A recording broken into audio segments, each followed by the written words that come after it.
दीवार के सामने खड़ा होता है और हाथ में स्लेज हैमर उठा लेता है, ये देखने के लिए कि क्या उसकी मेहनत रंग लाई है।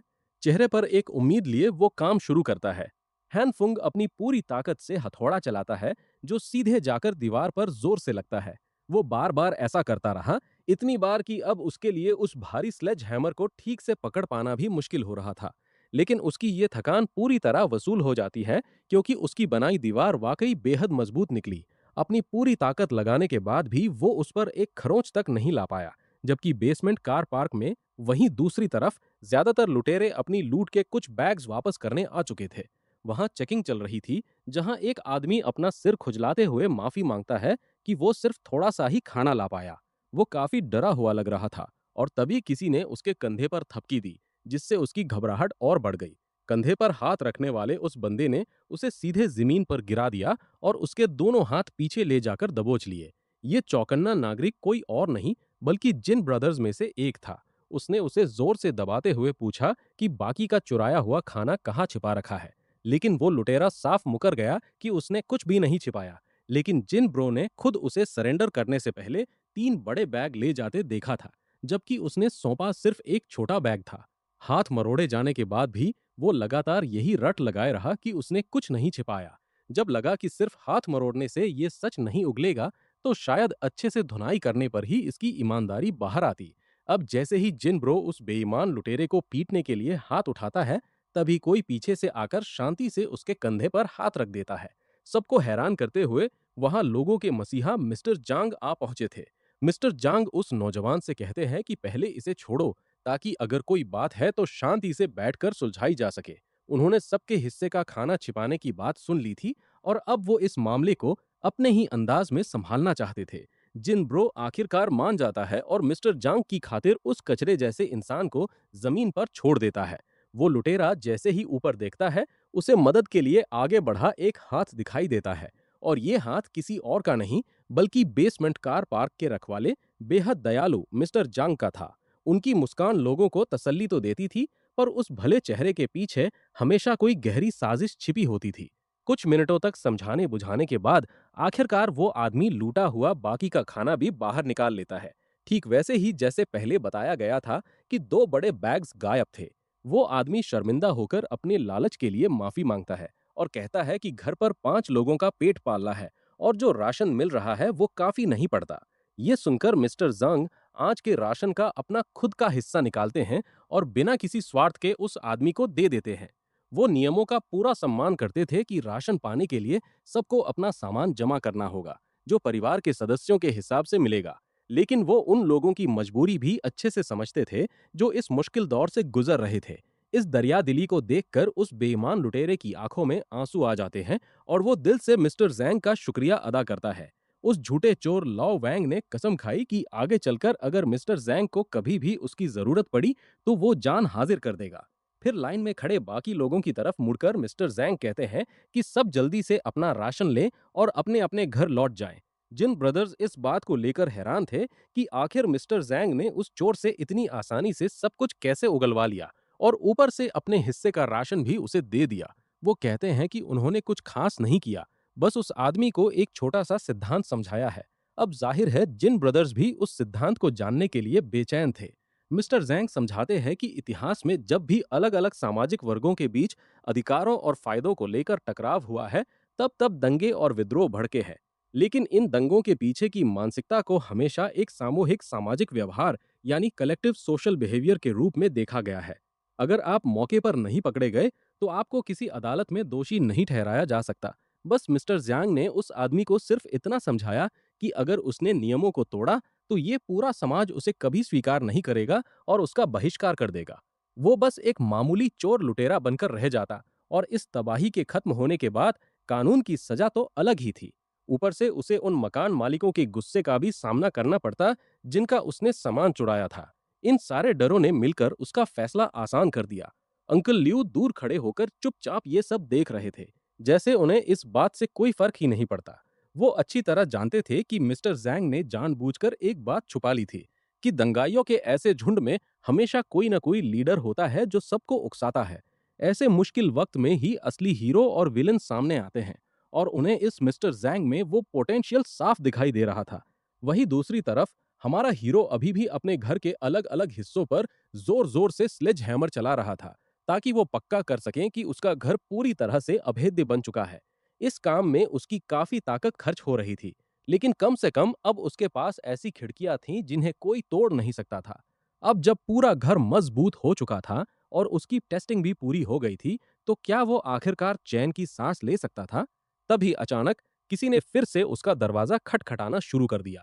ये तो अब रोज का नाटक बन चुका था। वो दबे पांव दरवाजे की तरफ बढ़ा और सोचने लगा कि क्या ये फिर से वही राशन चुराने वाले पड़ोसी हैं। दरवाजे के पास पहुंचकर उसने बाहर का नजारा देखने के लिए पीप होल से झांका। उसे हैरान करते हुए बाहर कोई और नहीं बल्कि ली ह्यूना खड़ी थी, जो ठंड से कांपते हुए और आंखों में आंसू लिए उसका नाम पुकार रही थी। ये नजारा बेहद जाना पहचाना था। वो रोते हुए कहने लगी कि वो उसके प्यार को कभी धोखा नहीं दे सकती। वो बोली कि मुश्किल वक्त में ही किसी के दिल का पता चलता है, और सिर्फ वही इंसान उससे सच्चा प्यार करता है जो बिना किसी शर्त के उसकी मदद करे। अगर वो बस दरवाजा खोल दे तो वो भी अपना दिल उसके नाम कर देगी। हैन फुंग के दिमाग में तुरंत वो रात घूम गई जब उसके अपने ही कमरे में उस पर हमला करके उसे मार डाला गया था। उसे याद आया कि कैसे इस चुड़ैल और उसके साथी ने उसे बेवकूफ बनाकर मौत के घाट उतारा था। आज ये लड़की ठीक वही शब्द दोहरा रही थी जो उसने उसकी मौत से पहले कहे थे। इसका मतलब साफ था कि दरवाजे के बाहर कोई आदमी घात लगाए बैठा है, जो उसके जाल में फंसते ही उसका सिर फोड़ने के लिए तैयार है। अब जब बदला लेने का मौका आ ही गया था, तो हान फुंग के दिमाग में सबसे पहला ख्याल आया कि बंदूक उठाए और इस कमीनी जोड़ी को सीधे गोली मार दे। लेकिन वो आधे रास्ते में ही रुक गया, क्योंकि अभी बिजली नहीं थी। इसलिए अंधेरे में छिपे दुश्मन के पास फायदा होता, जबकि वो खुद सबके सामने आ जाता। अगर हान फुंग एक बार में उन्हें खत्म नहीं कर पाया, तो उल्टा उसकी खुद की जान जा सकती थी। और अगर वो इलेक्ट्रिक शॉक का इस्तेमाल करता, तो दो लोगों को एक साथ जाल में फंसाना नामुमकिन था। फिलहाल उसने अपने जनरेटर बंद किए और खुद को शांत करने की पूरी कोशिश की। उसके पास सिर्फ एक मौका था, इसलिए उसका ध्यान भटकना बिल्कुल भी ठीक नहीं था। उसे ठंडे दिमाग से हालात का जायजा लेना था। सबसे बड़ा खतरा दरवाजे पर खड़ी वो चुड़ैल नहीं थी, बल्कि अंधेरे में छिपा वो आदमी था। हैनफंग को बाहर कदम रखते ही उसकी सही लोकेशन का पता लगाकर उस पर जानलेवा हमला करना था। हालांकि उसकी लोकेशन का पता लगाना थोड़ा मुश्किल था, लेकिन उसे पहले से ही अंदाजा था कि पिछली जिंदगी में ये सब कैसे हुआ था। जहां तक उसे याद था, वो आदमी दरवाजे के पीछे छिपे हुए ब्लाइंड स्पॉट में होना चाहिए। उसने स्लेज हैमर को कसकर पकड़ते हुए दीवार के पार से ही अपने कातिल की सही जगह का अंदाजा लगाया। तभी हैनफोंग को एक तरकीब सूझी। हालांकि इस प्लान को अंजाम देने में थोड़ा वक्त लगता, लेकिन ये उसका सबसे बेहतरीन दांव हो सकता था।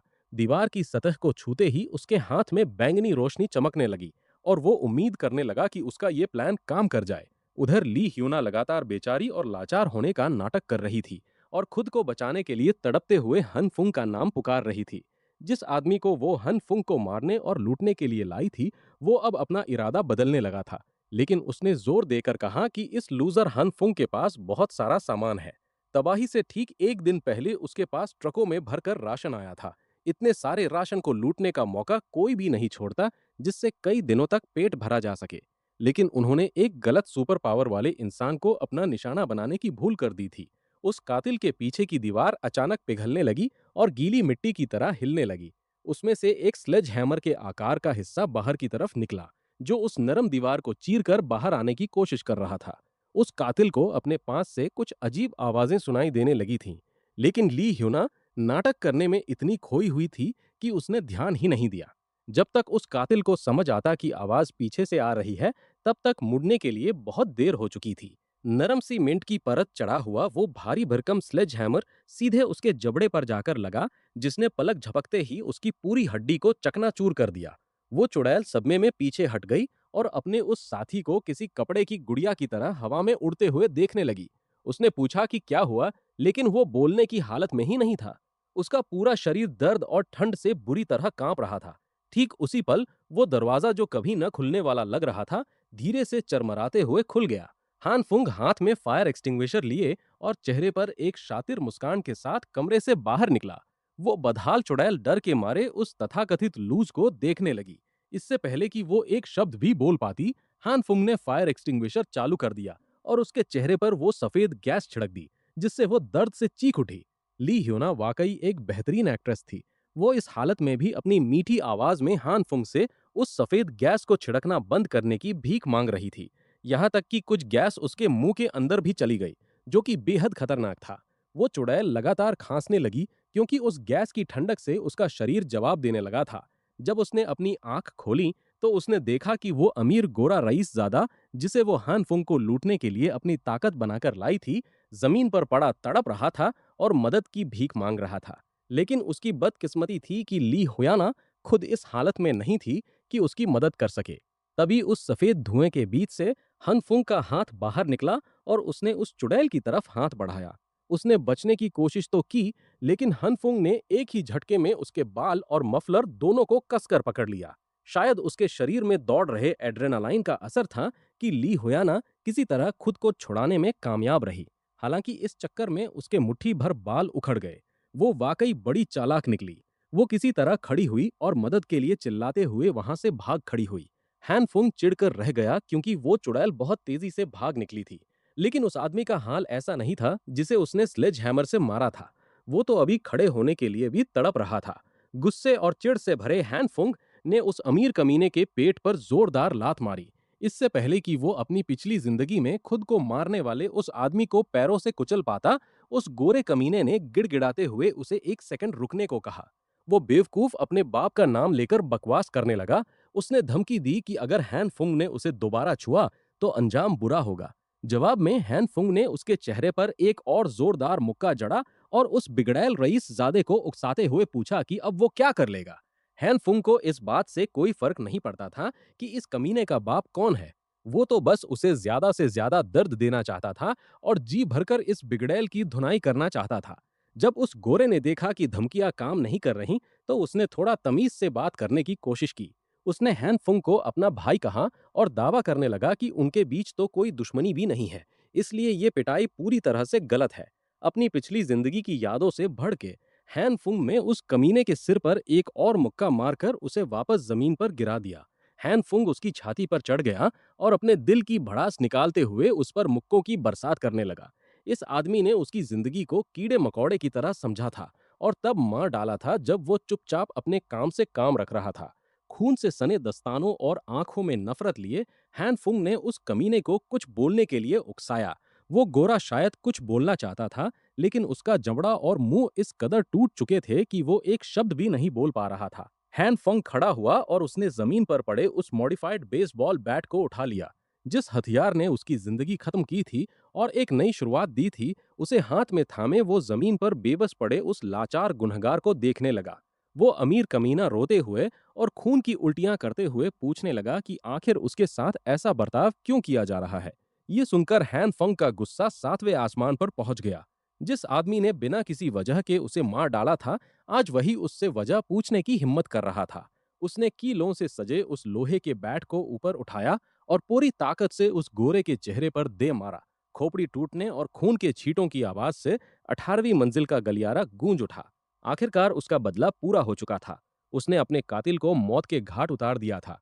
हान फुंग की सांसें तेज थीं। उसका एड्रेनालाइन अब शांत हो रहा था और वो अपने सामने फैले उस खौफनाक मंजर को देख रहा था। जब उसे एहसास हुआ कि उसने क्या कर दिया है, तो उस खून खराबे को देखकर उसे उल्टी आने लगी। खुशकिस्मती से उसने समय रहते अपना सिर एक तरफ घुमाया और जमीन पर उल्टी कर दी। हान फुंग खुद को संभालने की पूरी कोशिश कर ही रहा था कि तभी एक जानी पहचानी आवाज ने गला खंखार कर उसका ध्यान खींचा। उसने पीछे मुड़कर देखा तो वो आउटकास्ट लड़की दरवाजे के पास बैठी हुई थी और चुपचाप उस आदमी के खून से खेल रही थी। उसने यकीनन ये सब होते हुए देख लिया था और अब वो इस गंदगी को साफ करने में उसकी मदद करने की पेशकश कर रही थी। उन्होंने मिलकर जल्दी से उस जगह को साफ कर दिया। वो लड़की उस खून खराबे से जरा भी नहीं घबराई थी। हान फुंग को लगा कि इस लड़की में कुछ तो गड़बड़ है और इसे अपने घर में रखना बिल्कुल भी ठीक नहीं होगा। उसने बहाना बनाया कि बदला लेने के लिए और भी अपराधी कभी भी उस पर हमला कर सकते हैं, ताकि वो उसे वापस घर भेज सके और वो इस मुसीबत में न फंसे। अपना ऑरेंज जूस पीते हुए उसे हमलावरों के आने के खतरे से कोई फर्क पड़ता नहीं दिख रहा था। हैनफुंग तो बस उसकी भलाई के लिए उसे वहां से बाहर निकालना चाहता था, लेकिन वो उसी अपार्टमेंट में रुकने की जिद पर अड़ी थी और ऐसा लग रहा था कि कोई भी चीज उसका इरादा नहीं बदल सकती। उसने इस बात पर जोर दिया कि आने वाले दिन बेहद खतरनाक होने वाले हैं और इस चक्कर में उन दोनों की जान भी जा सकती है। उसने बड़े दृढ़ संकल्प के साथ अपना ऑरेंज जूस का ग्लास मेज पर रखा, जैसे वो अपनी बात पर अड़ गई हो। उस आउटकास्ट लड़की ने उसे भरोसा दिलाया कि चाहे कुछ भी हो जाए, ईवल किंग की असली आंख उनकी रक्षा करेगी। लेकिन फिलहाल के लिए ईवल किंग की ताकत खत्म हो चुकी है और उसे सोने की जरूरत है। हन फुंग अब इस बकवास से तंग आ चुका था, इसलिए इससे पहले कि वो खुद को कमरे में बंद कर पाती, उसने उसका हाथ पकड़ लिया। उसने मांग की कि वो अपनी इस बचकानी बकवास से उसे टालना बंद करे और उसकी बात ध्यान से सुने, क्योंकि वो एक बहुत बड़ी मुसीबत का सामना करने वाले हैं। उसने बस अपने कंधे पर उसकी मजबूत पकड़ को देखा और फिर ऊपर की तरफ नजर उठाई। उसने उसे आगे देखने को कहा और कमरे का दरवाजा खोल दिया। उलझन में पड़े हानफुंग ने उसके पीछे पीछे गया और दरवाजे के अंदर झांक कर देखा। पता नहीं उसने वहां क्या देखा, लेकिन उस नजारे ने उसे अंदर तक हिलाकर रख दिया। हानफुंग पूरी तरह से अवाक रह गया था। इसी बीच बेसमेंट पार्किंग लॉट में काफी हलचल मची हुई थी। कुछ लोग वहां फालतू घूम रहे थे और उन लोगों का रास्ता रोक रहे थे जिन्हें अभी तक अपना राशन नहीं मिला था। इसके बावजूद उनका ये सिस्टम एक बार फिर काम कर गया। हालांकि हर किसी के लिए राशन अभी भी कम पड़ रहा था, लेकिन कुल मिलाकर वहां शांति बनी हुई थी। ली हुई, जो अभी अभी हानफुंग के चंगुल से बचकर निकली थी, अब आम लोगों के साथ लाइन में खड़ी हो गई ताकि उसे भी उसका हिस्सा मिल सके, क्योंकि अब उसके पास न तो जाने की कोई जगह बची थी और न ही कोई ऐसा अमीर आदमी जिसकी वो चापलूसी कर सके। उसने अपना नाम और अपार्टमेंट नंबर बताया, जिसके बदले उसे ब्रेड का एक टुकड़ा मिला। वो चुड़ैल पिछली रात जो कुछ भी हुआ था, उसे लेकर अभी भी अंदर ही अंदर कुढ़ रही थी। उसका वो अमीर शुगर डैडी अचानक बेहोश होने के बाद से वापस नहीं लौटा था। इसका सीधा सा मतलब यही था कि हानफुंग ने पहले से ही कोई जाल बिछा रखा था। लेकिन इस बात ने उस दरवाजे के पीछे छिपे राज को जानने की उसकी उत्सुकता को और बढ़ा दिया था। उस हंगामे से पहले उसने अंदर एक रोशनी टिमटिमाती देखी थी और उसे वहां से गर्म हवा का झोंका भी महसूस हुआ था। इसका मतलब था कि उसके पास बिजली का कोई जरिया था। शायद उसने सिर्फ राशन ही जमा नहीं किया था, बल्कि इस बर्फीले तूफान के लिए वो पहले से ही पूरी तरह तैयार था। उसके मन में बस नफरत और जलन भरी थी। उस चालाक कमीने ने उसे आने वाली इस तबाही के बारे में एक शब्द भी नहीं बताया था। वो खुद तो ऐश कर रहा था और उसे कचरा थमा दिया था। अब वो किसी भी तरह हानफुंग के घर के अंदर झांकने का मौका ढूंढना चाहती थी। जब वो अपने ख्यालों में खोई हुई गुस्से में उबल रही थी, तभी लाइन में खड़े एक दूसरे आदमी से उसकी टक्कर हो गई और उस आदमी ने उसे पहचान लिया और अचानक एक तेज रोशनी सीधे ली हुईना के चेहरे पर पड़ी। वो आदमी जिसके हाथ में टॉर्च थी, उसने बड़े प्यार से ली हुईना को ब्लॉक 5 की लॉबी में चलने को कहा, जहां कुछ लोग खुद को गर्म रखने के लिए अंगीठी जलाकर बैठे थे। लेकिन वो इसमें बिल्कुल दिलचस्पी नहीं रखती थी और उसने अपने घर पर ही रहने की बात कही। पर वो आदमी कुछ ज्यादा ही जबरदस्ती कर रहा था। वो अपनी बड़ाई करते हुए बताने लगा कि उसके पास कितना खाना है और दावा किया कि अगर वो दोनों साथ रहे तो उसके घर पर कई दिनों का राशन है। उस ठरकी को हमेशा से उसके जैसी लड़कियां पसंद थीं, इसलिए वो इस मौके को हाथ से नहीं जाने देना चाहता था। ली हुएना भले ही एक बेहद घटिया चुड़ैल थी, लेकिन उस ठरकी की ऐसी बातें सुनकर खुद उसे भी घिन आने लगी थी। जब राशन का लालच देकर उसे फंसाने की उसकी कोशिश नाकाम हो गई, तो उस ठरकी ने वहां तमाशा खड़ा करना शुरू कर दिया और उस पर दूसरे घरों के नाम पर झूठा राशन लेने का आरोप लगाने लगा, जो कि सच भी था। वहां हो रहे इस हंगामे को सुनकर बाकी के लोग भी अब उनकी तरफ ध्यान देने लगे थे। ली हुएना ने उस ठरकी को पीछे धकेला और जो खाना उसने अभी अभी झूठ बोलकर लिया था, उसी से उसके मुंह पर दे मारा। सबके सामने अपनी ऐसी बेइज्जती देखकर उस ठरकी ने अपना हाथ उठाया और अपनी टॉर्च से उसे मारने की कोशिश करने लगा। इससे पहले कि वो उस चुड़ैल पर हमला कर पाता, नर्स जिन बीच में आ गईं। उन्होंने उस ठरकी को इतनी जोर का थप्पड़ मारा कि वो कमीना उड़ता हुआ सीधे पास की दीवार से जा टकराया। मामला इतना बढ़ता देख वहां मौजूद बाकी लोगों ने इस स्थिति को संभालने के लिए अपने सर्वे सर्वा मिस्टर जैंग को बुलाने का फैसला किया। ली हुएना उस नर्स की ताकत देखकर दंग रह गई थी।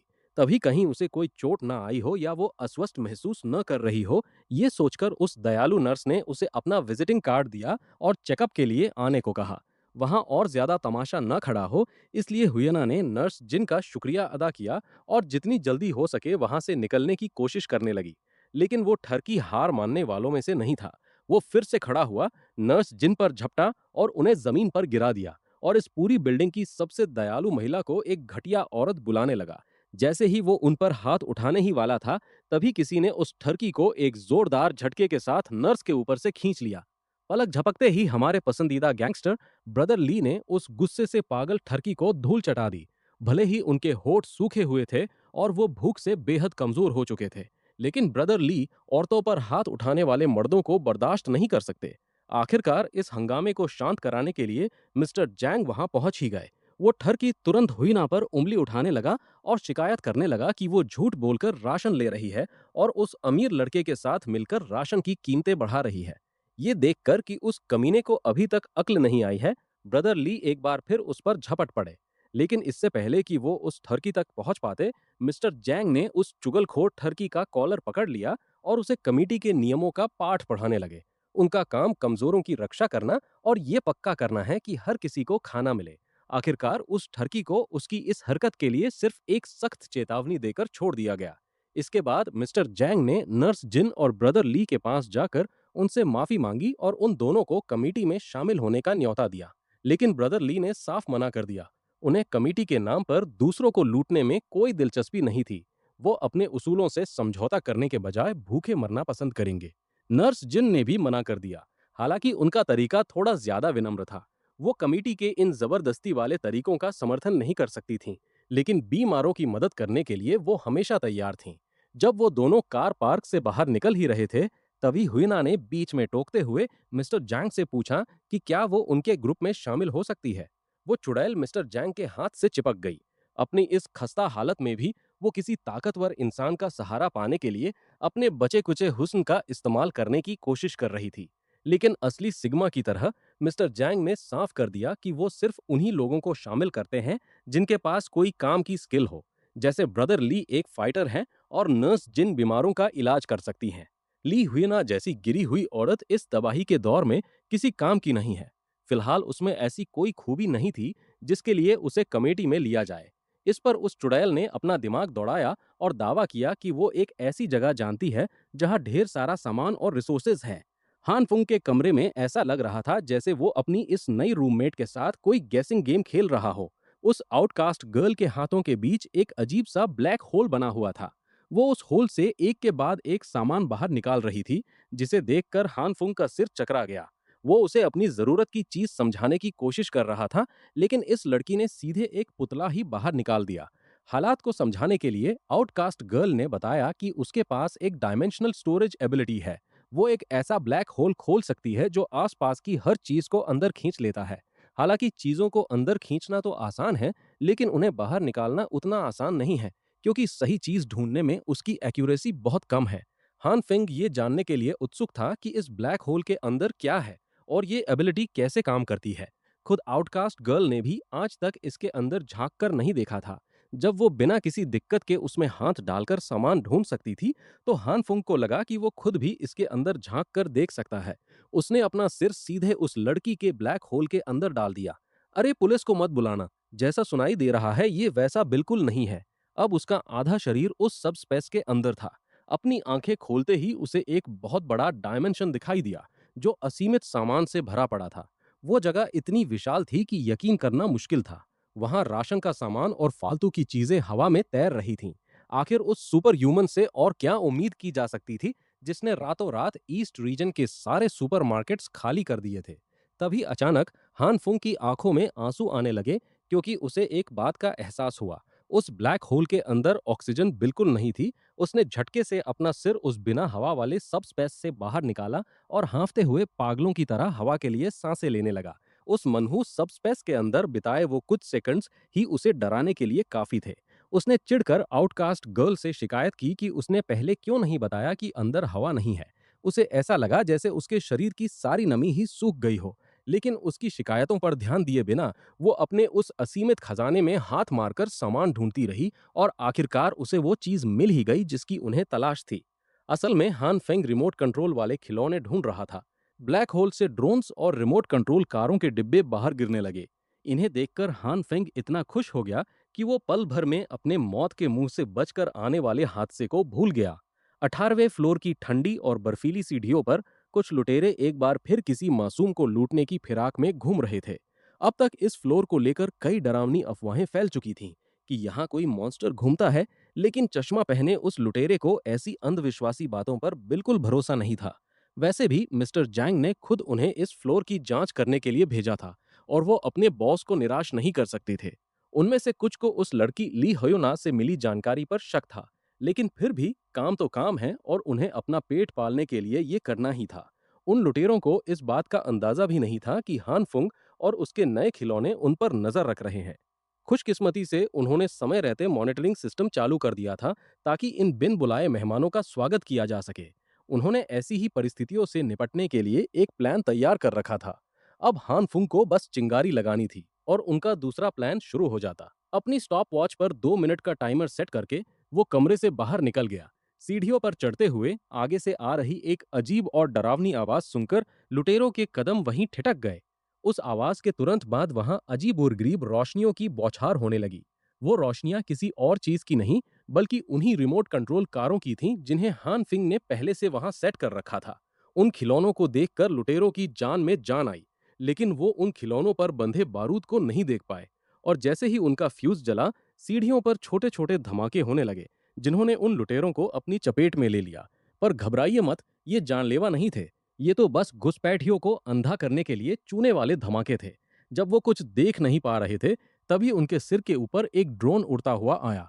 उस ड्रोन की पूंछ पर उन्होंने एक और बम बंधा देखा, जिसने उन लुटेरों के होश उड़ा दिए और वो जान बचाकर वापस उसी रास्ते भागने लगे जहां से आए थे। उन्होंने उड़ते हुए ड्रोन से आगे निकलने की कोशिश की, लेकिन आउटकास्ट गर्ल एक बेहतरीन पायलट थी। हान फुंग का मानना था कि इस बार इन कमीनों को अच्छा सबक सिखाना ही होगा। लेकिन उन लुटेरों के साथ खिलवाड़ करने की अपनी इसी चाहत में ड्रोन बहुत ज्यादा नीचे आ गया और एक लुटेरे के काफी करीब पहुंच गया, जिससे उस पर हमला करना आसान हो गया। ग्लास रेडर के वार से बचने की छटपटाहट में ड्रोन का एक पंखा लोहे की रॉड से टकरा गया। बाईं तरफ का कंट्रोल खोने की वजह से अब उसे संभालना नामुमकिन हो गया था।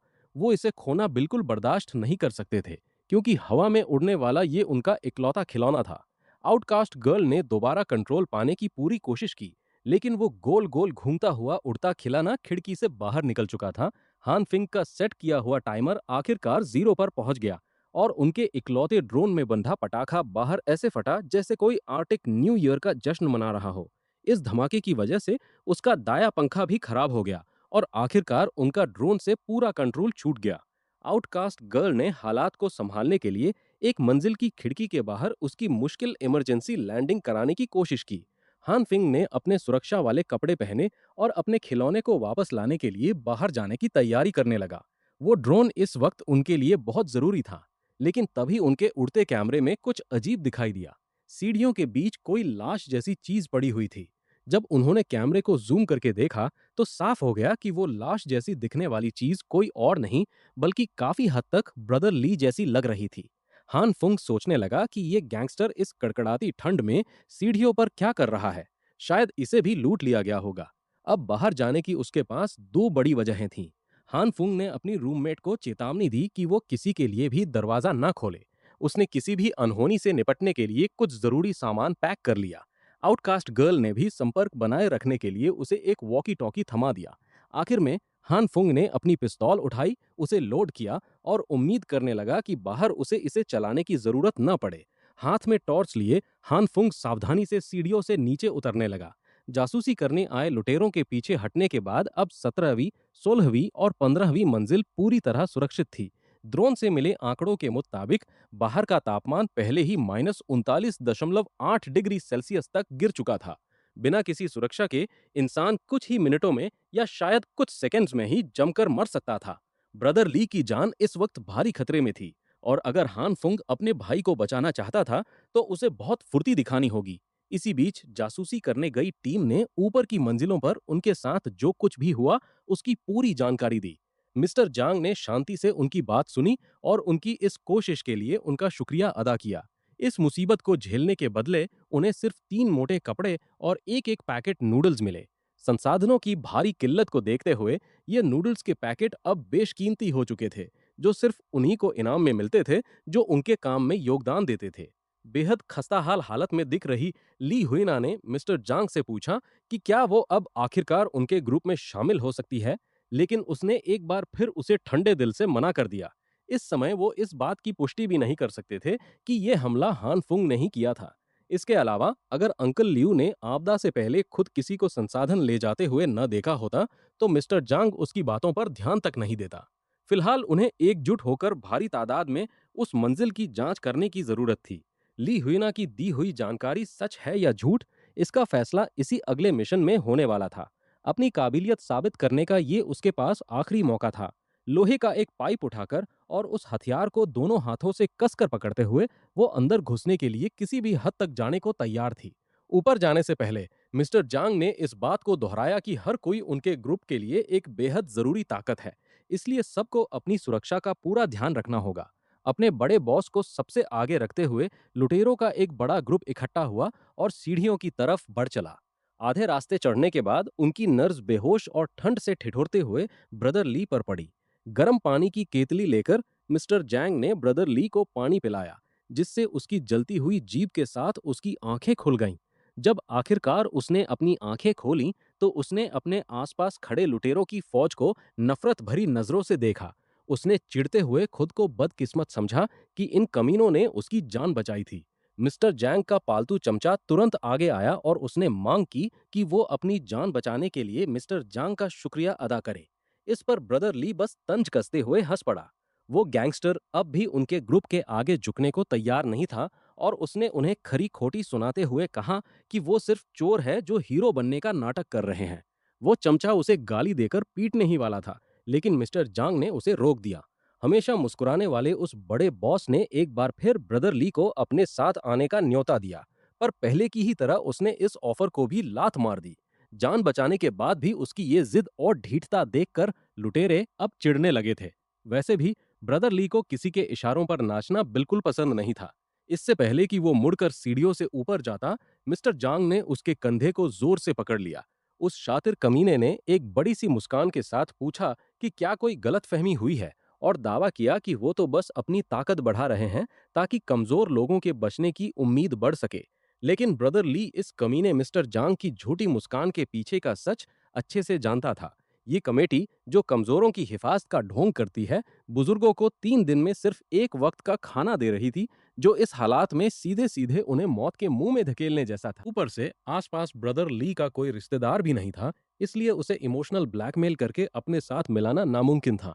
वहीं ऊपर की मंजिल पर जाने वाली सीढ़ियों पर खड़ा हन फेंग चुपचाप उनकी सारी बातें सुन रहा था। अभी जो कुछ उसने सुना, उससे ये साफ हो गया कि मिस्टर जैंग को किसी की कोई परवाह नहीं थी।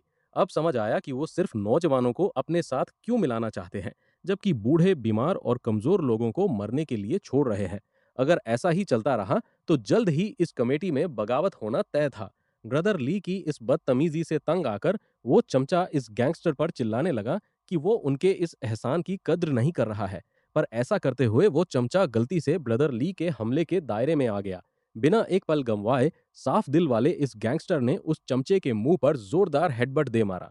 इस हेडबट के बाद ब्रदर ली का पूरा शरीर दर्द से कांप उठा, लेकिन वो अब भी अपनी बाट पर अड़ा रहा।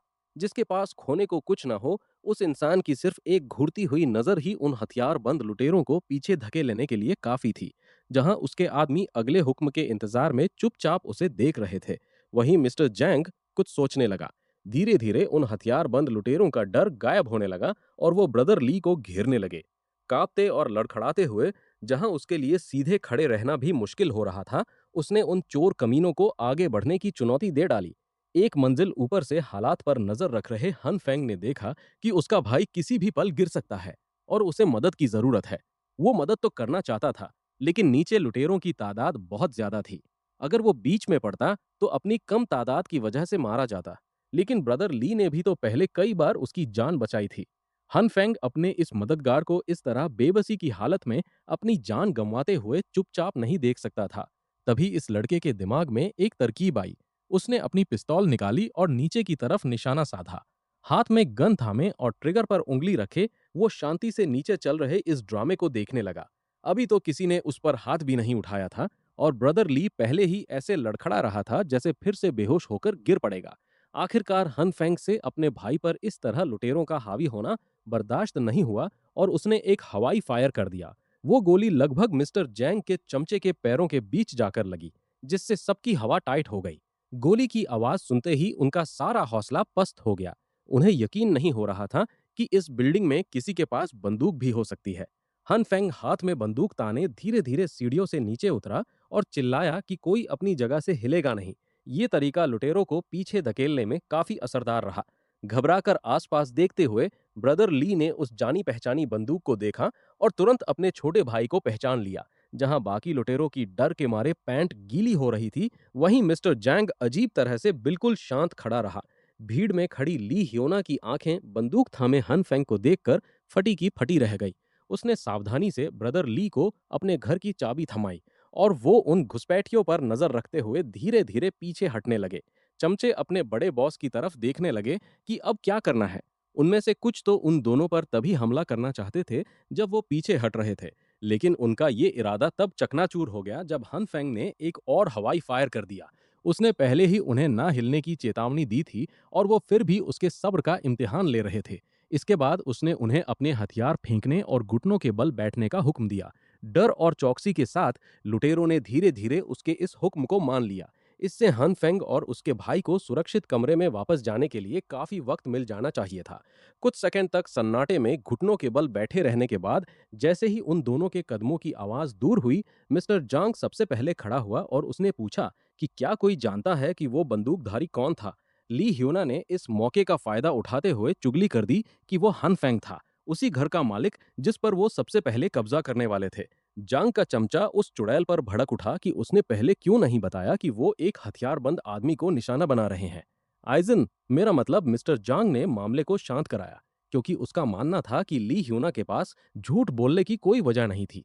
उसने अपने आदमियों को इसका मतलब भी समझाया कि अगर उस हन फेंग के पास ऐसा हथियार है तो ये मान लेना बिल्कुल सही होगा कि उसके पास राशन पानी भी भरपूर होगा।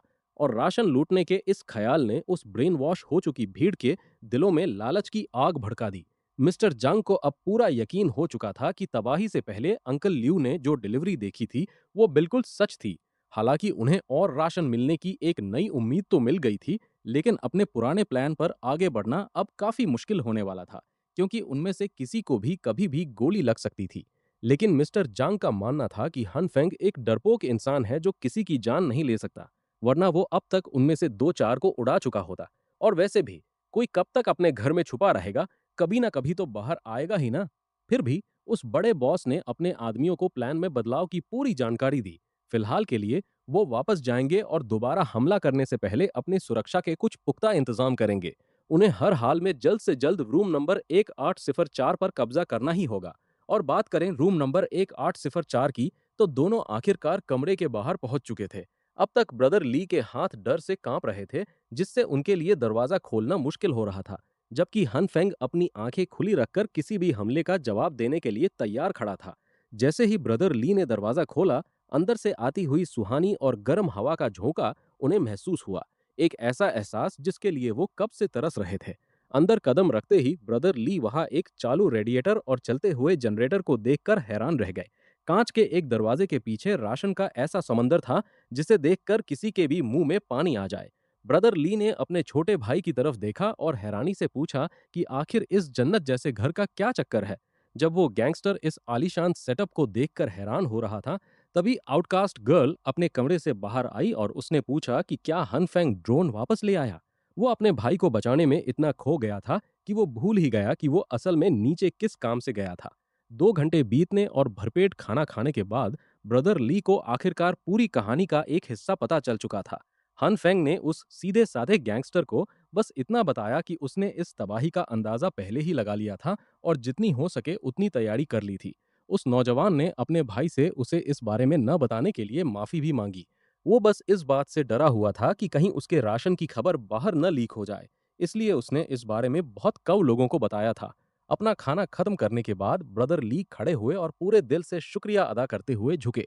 अगर उनका छोटा भाई न होता तो वो भूख और ठंड से कब के मर चुके होते। उनके लिए फिर से गर्म खाना नसीब होना ही बहुत बड़ी मेहरबानी थी।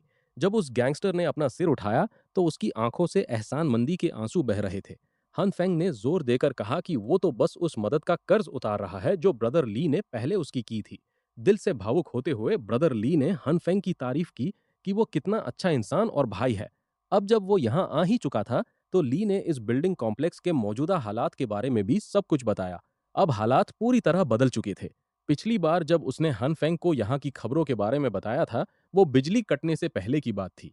उस दिन के बाद से वो कमीना जांग कलेक्टिविज्म के नाम पर हर किसी से राशन लूटता फिर रहा है।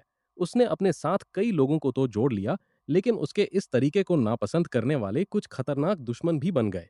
कुछ लोग उस नाम मात्र के राशन के सहारे नहीं जी पा रहे थे और उन्होंने ग्रुप छोड़ दिया, लेकिन उस बड़े बॉस को अपनी घटती संख्या की कोई खास परवाह नहीं थी।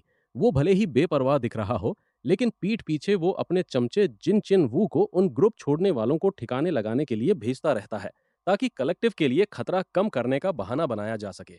हन फेंग ये सुनकर हैरान रह गया। जिन चिन वू और जिन चिन वैन तो कभी बहुत ही प्यारे, समझदार और ख्याल रखने वाले जुड़वां भाई हुआ करते थे। कुल मिलाकर इस कलेक्टिव कमेटी ने घटिया चालों के जरिए बहुत तेजी से अपना असर और दायरा बढ़ा लिया था। लेकिन ब्रदर ली का पूरा यकीन था कि बुराई का अंत बुरा ही होता है। जांग और उसके गुंडों ने अपनी सबसे बड़ी गलती तब की जब उन्होंने ली जंग हाओ नाम के एक आदमी को लूटने की कोशिश की। दरअसल वो बंदा एक बॉक्सर था जो कभी देश का मिडिलवेट चैंपियन रह चुका था, और अगर ऐसा था तो जाहिर है कि कमेटी के उन पिद्दुओं की बहुत बुरी तरह कुटाई हुई होगी। लेकिन वो कमीना जांग अपनी हार मानने, अपनी थू-थू कराने और अपने इस कल्ट के सामने अपनी इज्जत खोने को तैयार नहीं था। उसके सीधे आदेश पर लुटेरे बार-बार ली जंग हाओ से भिड़ने जाते रहे। बेशक उन सभी को मार-मार कर लहूलुहान कर दिया गया, क्योंकि इस घटना की वजह से उस बॉक्सर के भी अपने चाहने वाले बन गए थे, जिनमें से दो लोग काफी मशहूर होने लगे थे।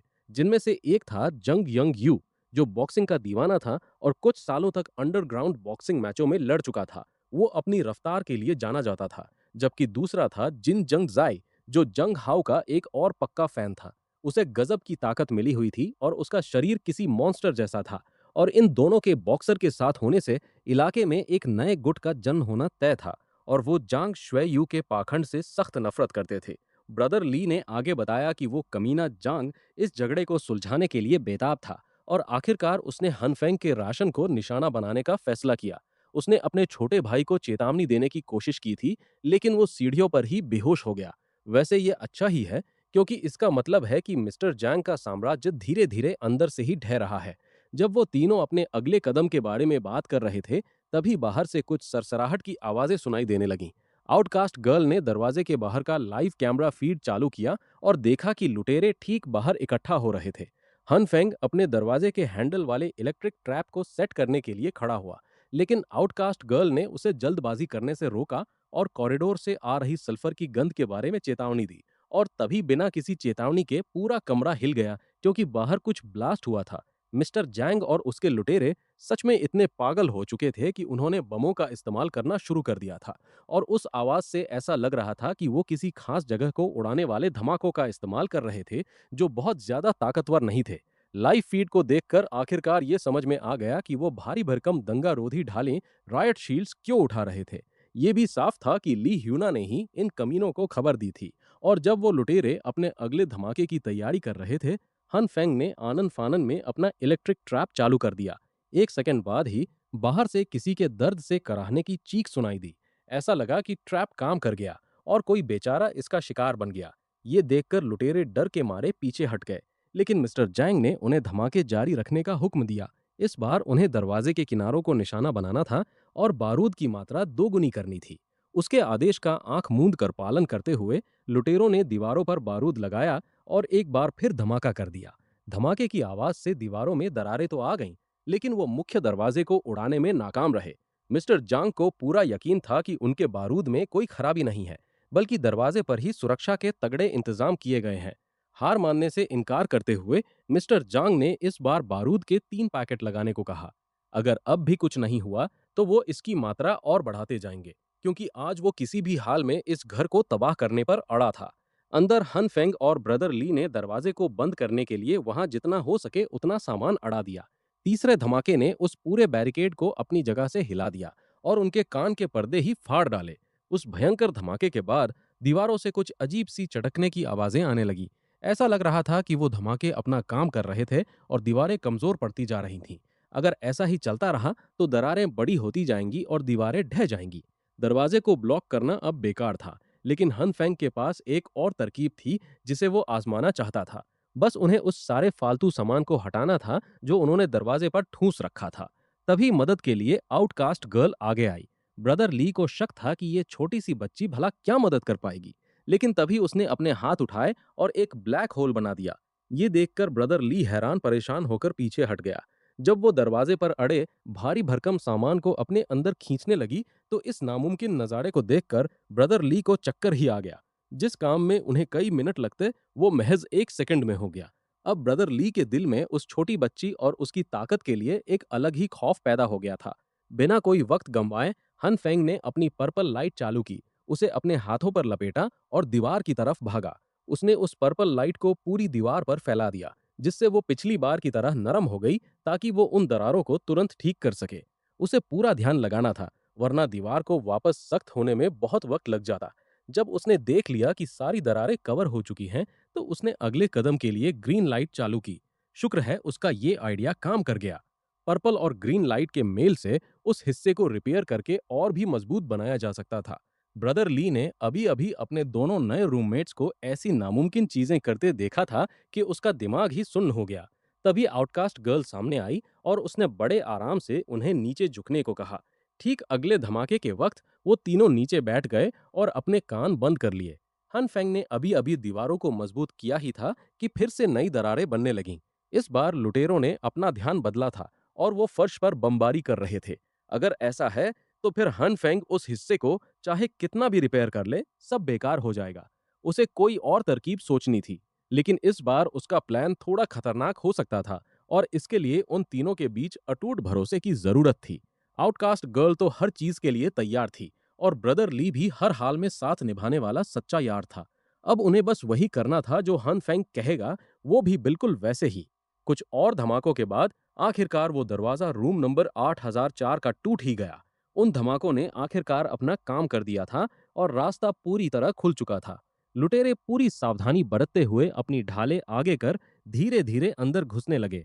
वो वहां मौजूद सारा सामान लूटने के इरादे से आए थे। मिस्टर जांग ने भी अपने आदमियों को किसी भी तरह के हमले से सावधान रहने को कहा। वो सब हन फेंग के घर में घुस गए और किचन से लेकर लिविंग रूम तक सारा सामान ढूंढ मारा। लेकिन हैरानी की बात यह थी कि उन्हें कुछ नहीं मिला। वहां सिर्फ कुछ कचरा और किचन में बीजों का एक डिब्बा पड़ा था। ये देखकर कि उन्होंने कचरे और बीजों के लिए इतने सारे बम बर्बाद कर दिए, लुटेरे जवाब मांगने के लिए ली ह्यूना की तरफ मुड़े। उसने साफ कहा कि वो झूठ नहीं बोल रही है और उसने लुटेरों को बेडरूम की तरफ इशारा किया। जैसे ही उन्होंने उस आखिरी बचे हुए कमरे का दरवाजा खोलने की कोशिश की, तभी ब्रदर ली बाहर आया और उसने लात मारकर ढाल को सीधे लुटेरों के मुंह पर दे मारा। उसके ठीक पीछे हन फेंग था, जिसके हाथ में पिस्तौल थी। उसने गन उठाई और सीधे मिस्टर जैंग पर तान दी। बिना एक पल गंवाए हन फेंग ने ट्रिगर दबा दिया, लेकिन गोली उस भारी भरकम ढाल से टकराकर रुक गई। हन फेंग ने उन बेवकूफों को चेतावनी दी कि वो वहां से दफा हो जाए, वरना अगली बार वो इतनी शराफत से पेश नहीं आएगा। ढाल के पीछे से मिस्टर जैंग ने उस पर राशन छिपाने और बाकी लोगों की जरूरतों को अनदेखा करने का आरोप लगाया, जिसकी वजह से कई लोग भूखे मर रहे थे। उसने दावा किया कि वो इस गंभीर गुनाह के लिए इंसाफ मांगने आए। वो कमीना इतना बेशर्म था कि उसने हैन फेंग से अपने पापों का प्रायश्चित करने के लिए सारा सामान सौंपने को कहा और इस तबाही से मिलकर लड़ने की बकवास बातें करने लगा। हैन फेंग को इस आदमी की ये बड़ी बड़ी, खुद को सही बताने वाली और पागलों जैसी बातें बिल्कुल बर्दाश्त नहीं हो रही थीं, क्योंकि वो लोग सिर्फ इमोशनल ब्लैकमेल कर रहे थे।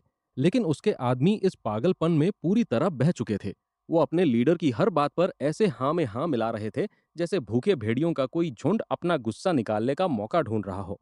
निराश होने के बजाय हैन फेंग को इसमें अपनी कहानी घुमाने का एक बेहतरीन मौका दिखा। उसने अपने चेहरे पर जबरदस्त नाराजगी के भाव लाए और उनसे पूछा कि आखिर वो किस राशन की बात कर रहे हैं और वो है कहाँ। तभी ली ह्यूना बीच में कूद पड़ी और दावा करने लगी कि इन लोगों ने पक्का सब कुछ कहीं छिपा दिया है। उसने फिर से वही राग अलापा कि पिछली बार जब वो यहाँ आई थी, तो उसने रोशनी देखी थी और अंदर से आती हुई गर्मी भी महसूस की थी। उसकी इस बकवास और इरिटेटिंग आवाज से तंग आकर हैन फेंग ने एक और गोली चला दी, जिससे वो चुड़ैल डर के मारे कांप उठी। लेकिन बदकिस्मती से ढाल की वजह से वो सीधे सिर पर गोली खाने से बच गई। हैन फेंग ने उसे सफेद झूठ बोलने के लिए बेहद बेशर्म कहा।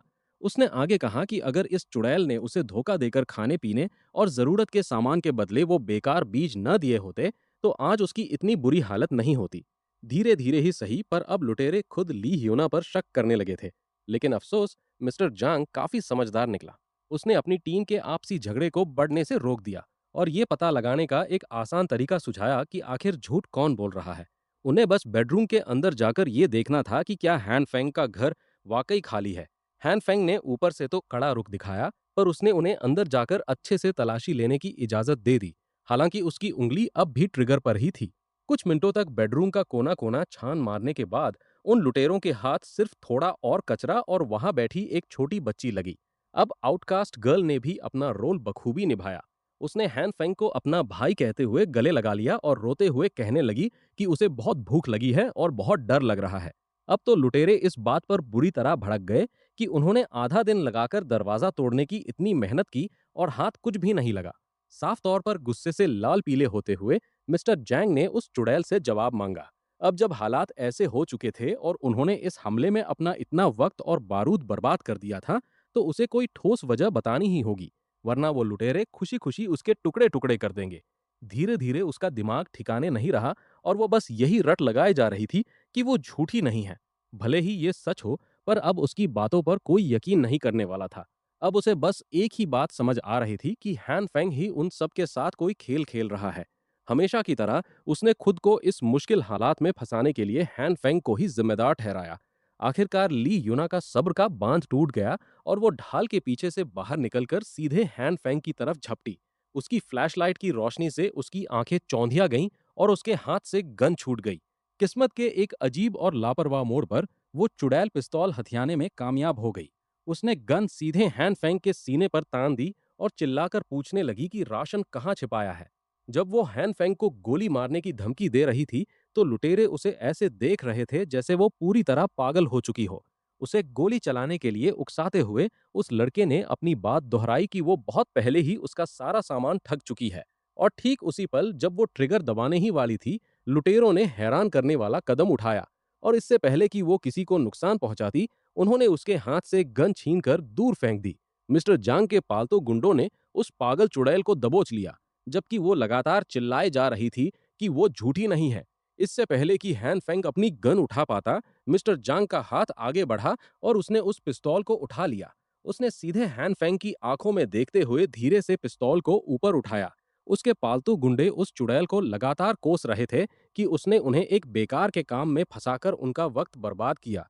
इससे पहले कि वो लोहे के पाइपों से उसकी पिटाई शुरू करते, मिस्टर जंग ने बीच बचाव किया और किसी भी तरह के फालतू खून खराबे को रोक दिया।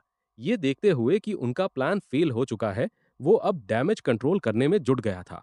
उसने पाखंड दिखाते हुए अपने आदमियों को याद दिलाया कि उनकी कमिटी कोई हिंसक ग्रुप नहीं है और हैन फेंग का घर कोई सजा देने की जगह नहीं है। उसे गन दिखाकर डराते हुए मिस्टर जंग उसे सुधरने का एक मौका देने के लिए तैयार था। उसने आज जो कुछ भी हुआ और जो भी परेशानी हुई, उसके लिए हैन फेंग से माफी भी मांगी। हैरान करने वाली बात यह थी कि उसने खुद अपनी मर्जी से गन उसके मालिक को वापस सौंप दी और वादा किया कि वो जल्द ही इस पर सफाई देगा और ठीक से माफी मांगेगा। हैन फेंग ने सावधानी से अपना हथियार वापस ले लिया और तभी उस बेशर्म मिस्टर जांग ने उसे कमिटी में शामिल होने का न्योता दे डाला। उसने जोर देकर कहा कि हैन फेंग को इस बारे में थोड़ा सोचना चाहिए और फिर उसे अपना जवाब देना चाहिए। वहां से अपने गुंडों के साथ पीछे हटते हुए उसने हैन फेंग से कहा कि वो कल राशन इकट्ठा करने वाली जगह पर अपना जवाब दे दे। और इस तरह वो तीनों उस रहस्यमयी रूप से खाली और उदास घर में अकेले रह गए। हैन फेंग का सिर झुका हुआ था और वो ब्रदर ली को लेकर फिक्रमंद था। राहत की एक गहरी सांस लेते हुए उसने अपना सिर ऊपर उठाया, क्योंकि आखिरकार ये नाटक अब खत्म हो चुका था। खैर, नाटक खत्म होने के बाद अब वो आखिरकार बिजली और गर्माहट के सुकून के साथ आराम करने लौट सकते थे। चूंकि अब उसके घर का पता सबको चल चुका था, इसलिए वो सब ठीक हैन फेंग के घर के ऊपर बने आउटकास्ट गर्ल के हैरान कर देने वाले आरामदायक और बड़े घर में शिफ्ट हो गए। ये सब उसी की बदौलत मुमकिन हो पाया था कि वो इतनी जल्दी ऐसा जबरदस्त और असली लगने वाला नाटक कर पाए। दरअसल लुटेरों के अंदर घुसने से पहले ही हैन फेंग ने इस प्लान को बेहतरीन तरीके से सेट कर लिया था। सबसे पहले उन्होंने अपनी सारी कीमती चीजें और राशन आउटकास्ट गर्ल के सब स्पेस में छिपा दिया। उन्होंने इस नाटक को पूरी तरह सच दिखाने के लिए जगह जगह थोड़ा कचरा और रैपर्स भी बिखेर दिए थे। यहाँ तक कि उन्होंने खिड़कियां भी खोल दी थीं ताकि अंदर का तापमान तेजी से गिर जाए। ने उन्हें ऐसा दिखाना था जैसे उनका राशन काफी समय पहले ही खत्म हो चुका हो। कमिटी के वो कमीने अब बिना किसी वजह के उस दरवाजे को तोड़ने में अपनी पूरी ताकत बर्बाद कर चुके थे, जिसके अंदर कुछ था ही नहीं। एक शानदार खाना खाते हुए उन तीनों ने इस बात का जश्न मनाया कि जांग शुयू का ये नाकाम मिशन, जिसमें उन्हें कुछ भी हासिल नहीं हुआ, पक्का उनके ग्रुप के अंदर गुस्से की आग भड़का देगा। ऐसे हालात में वो लालची लुटेरे अब कमजोर कड़ियों पर उंगली उठाना शुरू कर देंगे। चूंकि हैन फेंग के पास गन है, तो बिना हथियार वाली और नफरत से भरी ली ह्यूना को ही इसका सबसे बुरा अंजाम भुगतना पड़ेगा। प्लान तो बहुत शानदार तरीके से काम कर गया, लेकिन यह बिना किसी अड़चन के पूरा नहीं हुआ। यहाँ तक कि हैन फेंग की गन भी छीन ली गई थी। पर उस लड़के ने पहले ही इसे सबसे बुरे हालात के तौर पर अपने प्लान में शामिल कर रखा था। उसे पूरा यकीन था कि जब जांग शुयू के हाथ में गन आएगी, तो वो अपनी शरीफ और मसीहा वाली इमेज बनाए रखने के लिए मामले को शांति से सुलझाने की ही कोशिश करेगा। और अगर ऐसा नहीं भी होता और वो पागल ट्रिगर दबाने का फैसला कर लेता, तो भी हैन फेंग ने जो 2 गोलियां चलाई थीं, उससे मैगजीन पहले ही खाली हो चुकी थी। इस तरह जानबूझकर लुटेरों को गन ले जाने देना उनके इस नाटक को और भी असली बना रहा था। ये सुनकर ब्रदर ली ने आखिरकार राहत की सांस ली। उन्हें लगा कि अब से उन्हें बस दुखी होने का नाटक करना है और छिपकर ऐश की जिंदगी जीनी है। लेकिन हैन फेंग ने उन्हें टोकते हुए उनकी गलतफहमी दूर की, क्योंकि अब से उनका असली मिशन इस कमेटी को पूरी तरह बर्बाद करना था। उधर बेसमेंट कार पार्क में राशन बांटने का काम अभी भी चल रहा था। भले ही लोगों को खाने के लिए बहुत कम मिल रहा था, लेकिन फिर भी मिस्टर जैंग के लिए उनके दिल में इज्जत बनी हुई थी। जब सब लोग राशन लेने में बिजी थे, तभी पीछे की तरफ 2 साएं चुपके से आगे बढ़ रहे थे। वो दोनों बिना देर किए उस नो एंट्री वाले इलाके में घुस गए, जहां सिर्फ कुछ ही लोगों को जाने की इजाजत थी। राशन की रखवाली करने वाले कमिटी के मेंबर्स अभी अभी वापस बेसमेंट कार पार्क की तरफ लौट रहे थे, और वो 2 रहस्यमयी साए कोई और नहीं बल्कि हैन फेंग और ब्रदर ली थे, जो पकड़े जाने से बचने के लिए खुद को अंधेरे में छिपाने की पूरी कोशिश कर रहे थे। हैरान करने वाली बात यह थी कि उनका ये तरीका काम कर गया। ब्रदर ली की पिछली जांच पड़ताल के मुताबिक इस बिल्डिंग की शुरुआती 4 मंजिलें पूरी तरह खाली हो चुकी थीं।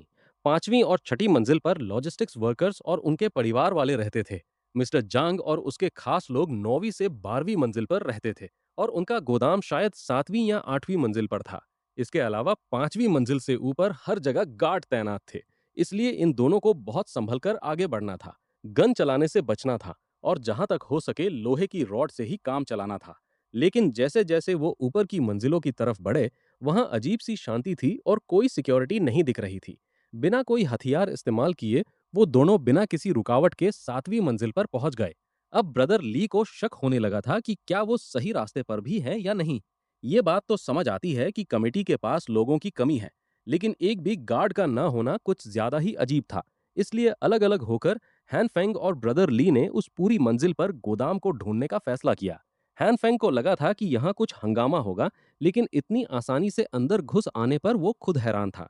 चूंकि कमेटी के पास अभी भी लोगों की तादाद बहुत ज्यादा थी, इसलिए इन तीनों को दिमाग से काम लेना था और अंदर से ही इस पूरे सिस्टम को खोखला करना था। जहां तक हैन फेंग का सोचना था, चोरों का ये संगठन सिर्फ राशन के लालच पर टिका हुआ था। अगर वो उस छिपे हुए राशन का पता लगा ले, तो आउटकास्ट गर्ल, या जैसा वो खुद को ईवल किंग कहलाना पसंद करती है, वो अंदर जाकर उनके पूरे खजाने को खाली कर सकती है। फिर भी पूरी मंजिल पर उस सही कमरे को ढूंढना जहां राशन छिपाया गया था, काफी वक्त लेने वाला काम था, और उन्हें फूंक फूंक कर कदम रखना था। तभी हैन फेंग को ब्रदर ली का इशारा मिला, और जब उसने देखा कि ब्रदर ली किस चीज की तरफ इशारा कर रहे थे, तो हैन फेंग के होश उड़ गए। वहां एक कमरे के दरवाजे पर साफ साफ अक्षरों में गोदाम लिखा हुआ था। ये तो साफ तौर पर एक जाल था। यहाँ तक कि चाबी भी ताले में ही लगी छोड़ दी गई थी। लेकिन अगर ब्रदर ली अकेले होते, तो वो अब तक इस जाल में फंस चुके होते। देखा जाए तो ये सुनहरे बालों वाला बेवकूफ एक अच्छा दोस्त तो है, पर उसका दिमाग थोड़ा कम चलता है। वहां पतले पतले तार लिपटे हुए थे चाबी और हैंडल के चारों तरफ, जो साफ इशारा कर रहे थे कि ये एक बेहद मामूली सा जाल है। जब वो लुटेरे हैन फेंग के दरवाजे को उड़ाने के लिए बम का इस्तेमाल कर सकते हैं, तो कौन जानता है कि उन्होंने यहाँ किस तरह का खतरनाक जाल बिछाया होगा। इसलिए हैन फेंग को ब्रदर ली को समझाना पड़ा कि वो बिना सोचे समझे किसी भी चीज को हाथ ना लगाएं। फिलहाल उन्हें बस रेकी करनी थी और हमले के लिए खास जगहों का पता लगाना था।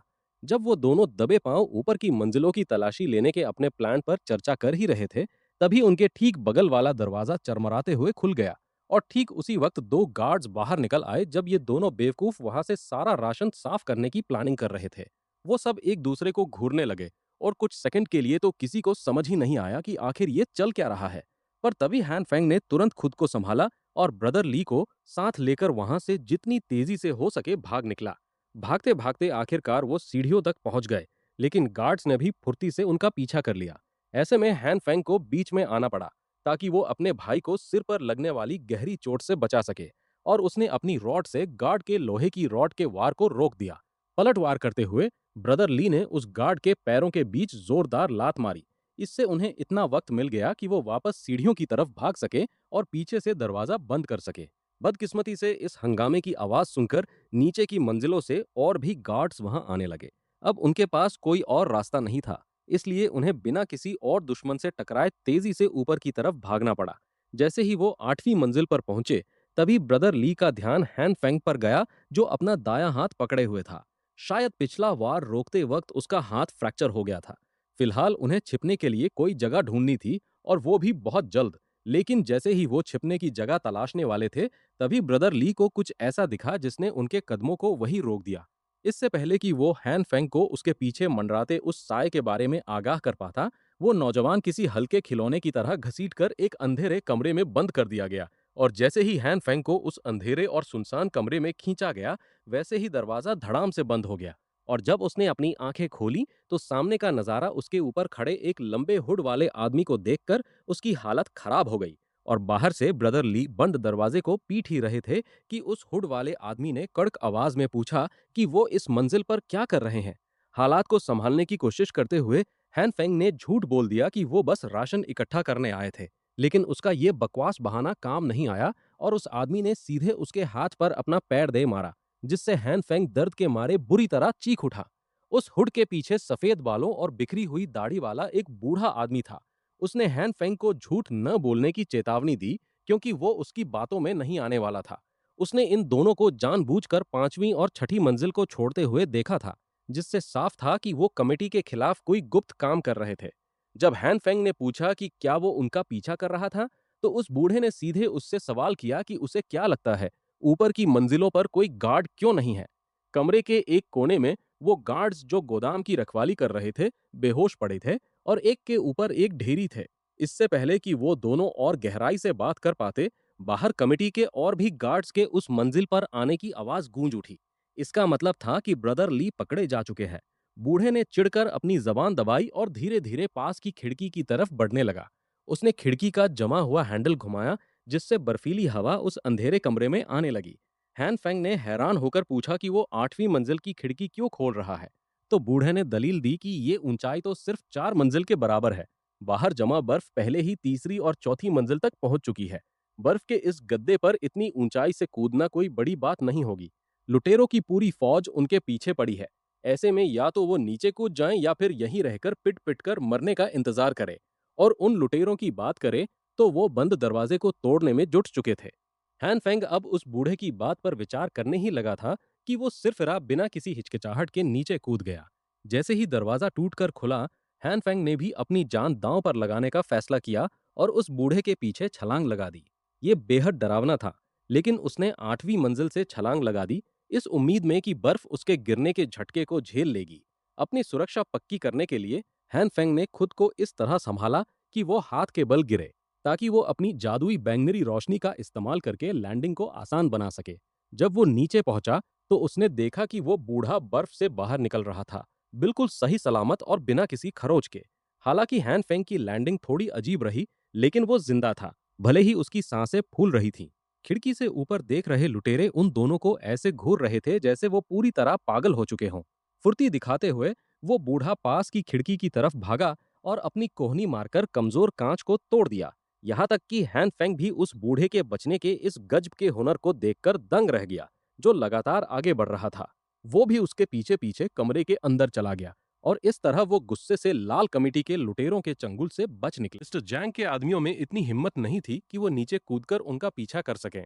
उन्हें तो आम लोगों की तरह सीढ़ियों का ही सहारा लेना पड़ा। आखिरकार वो बूढ़ा हान फेंग को एक कमरे में ले गया और थोड़ी गर्माहट के लिए वहां आग जलाई। हान फेंग ने माना कि अगर ये दाढ़ी वाला बूढ़ा ना होता, तो वो पकड़ा जाता। वो उसे तीसरी मंजिल पर रोकने के बजाय सीधे 5वीं मंजिल पर खींच लाया था। उनका पीछा कर रहे गुंडे स्वाभाविक रूप से यही सोचेंगे कि वो निचली मंजिलों में छिपे होंगे और अब वो वहां जाल बिछाकर छानबीन कर रहे होंगे।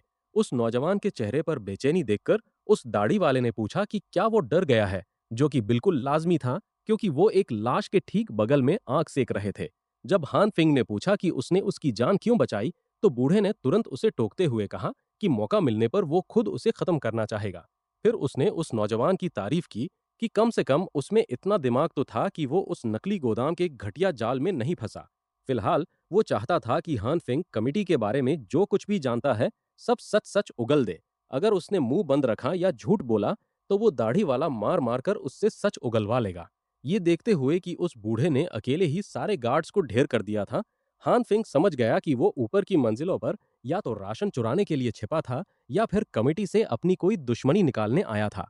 जो भी हो, हान फिंग और ब्रदर ली के वहां आने से उसके प्लान में खलल जरूर पड़ा था। जब उसने पूछा कि क्या मिस्टर जैंग और उसके गुंडों से उसकी कोई पुरानी दुश्मनी है, तो बूढ़े ने हाँ में जवाब दिया। साथ ही वो उस राज से भी वाकिफ था जिसे झांग सुएयू छिपा रहा है।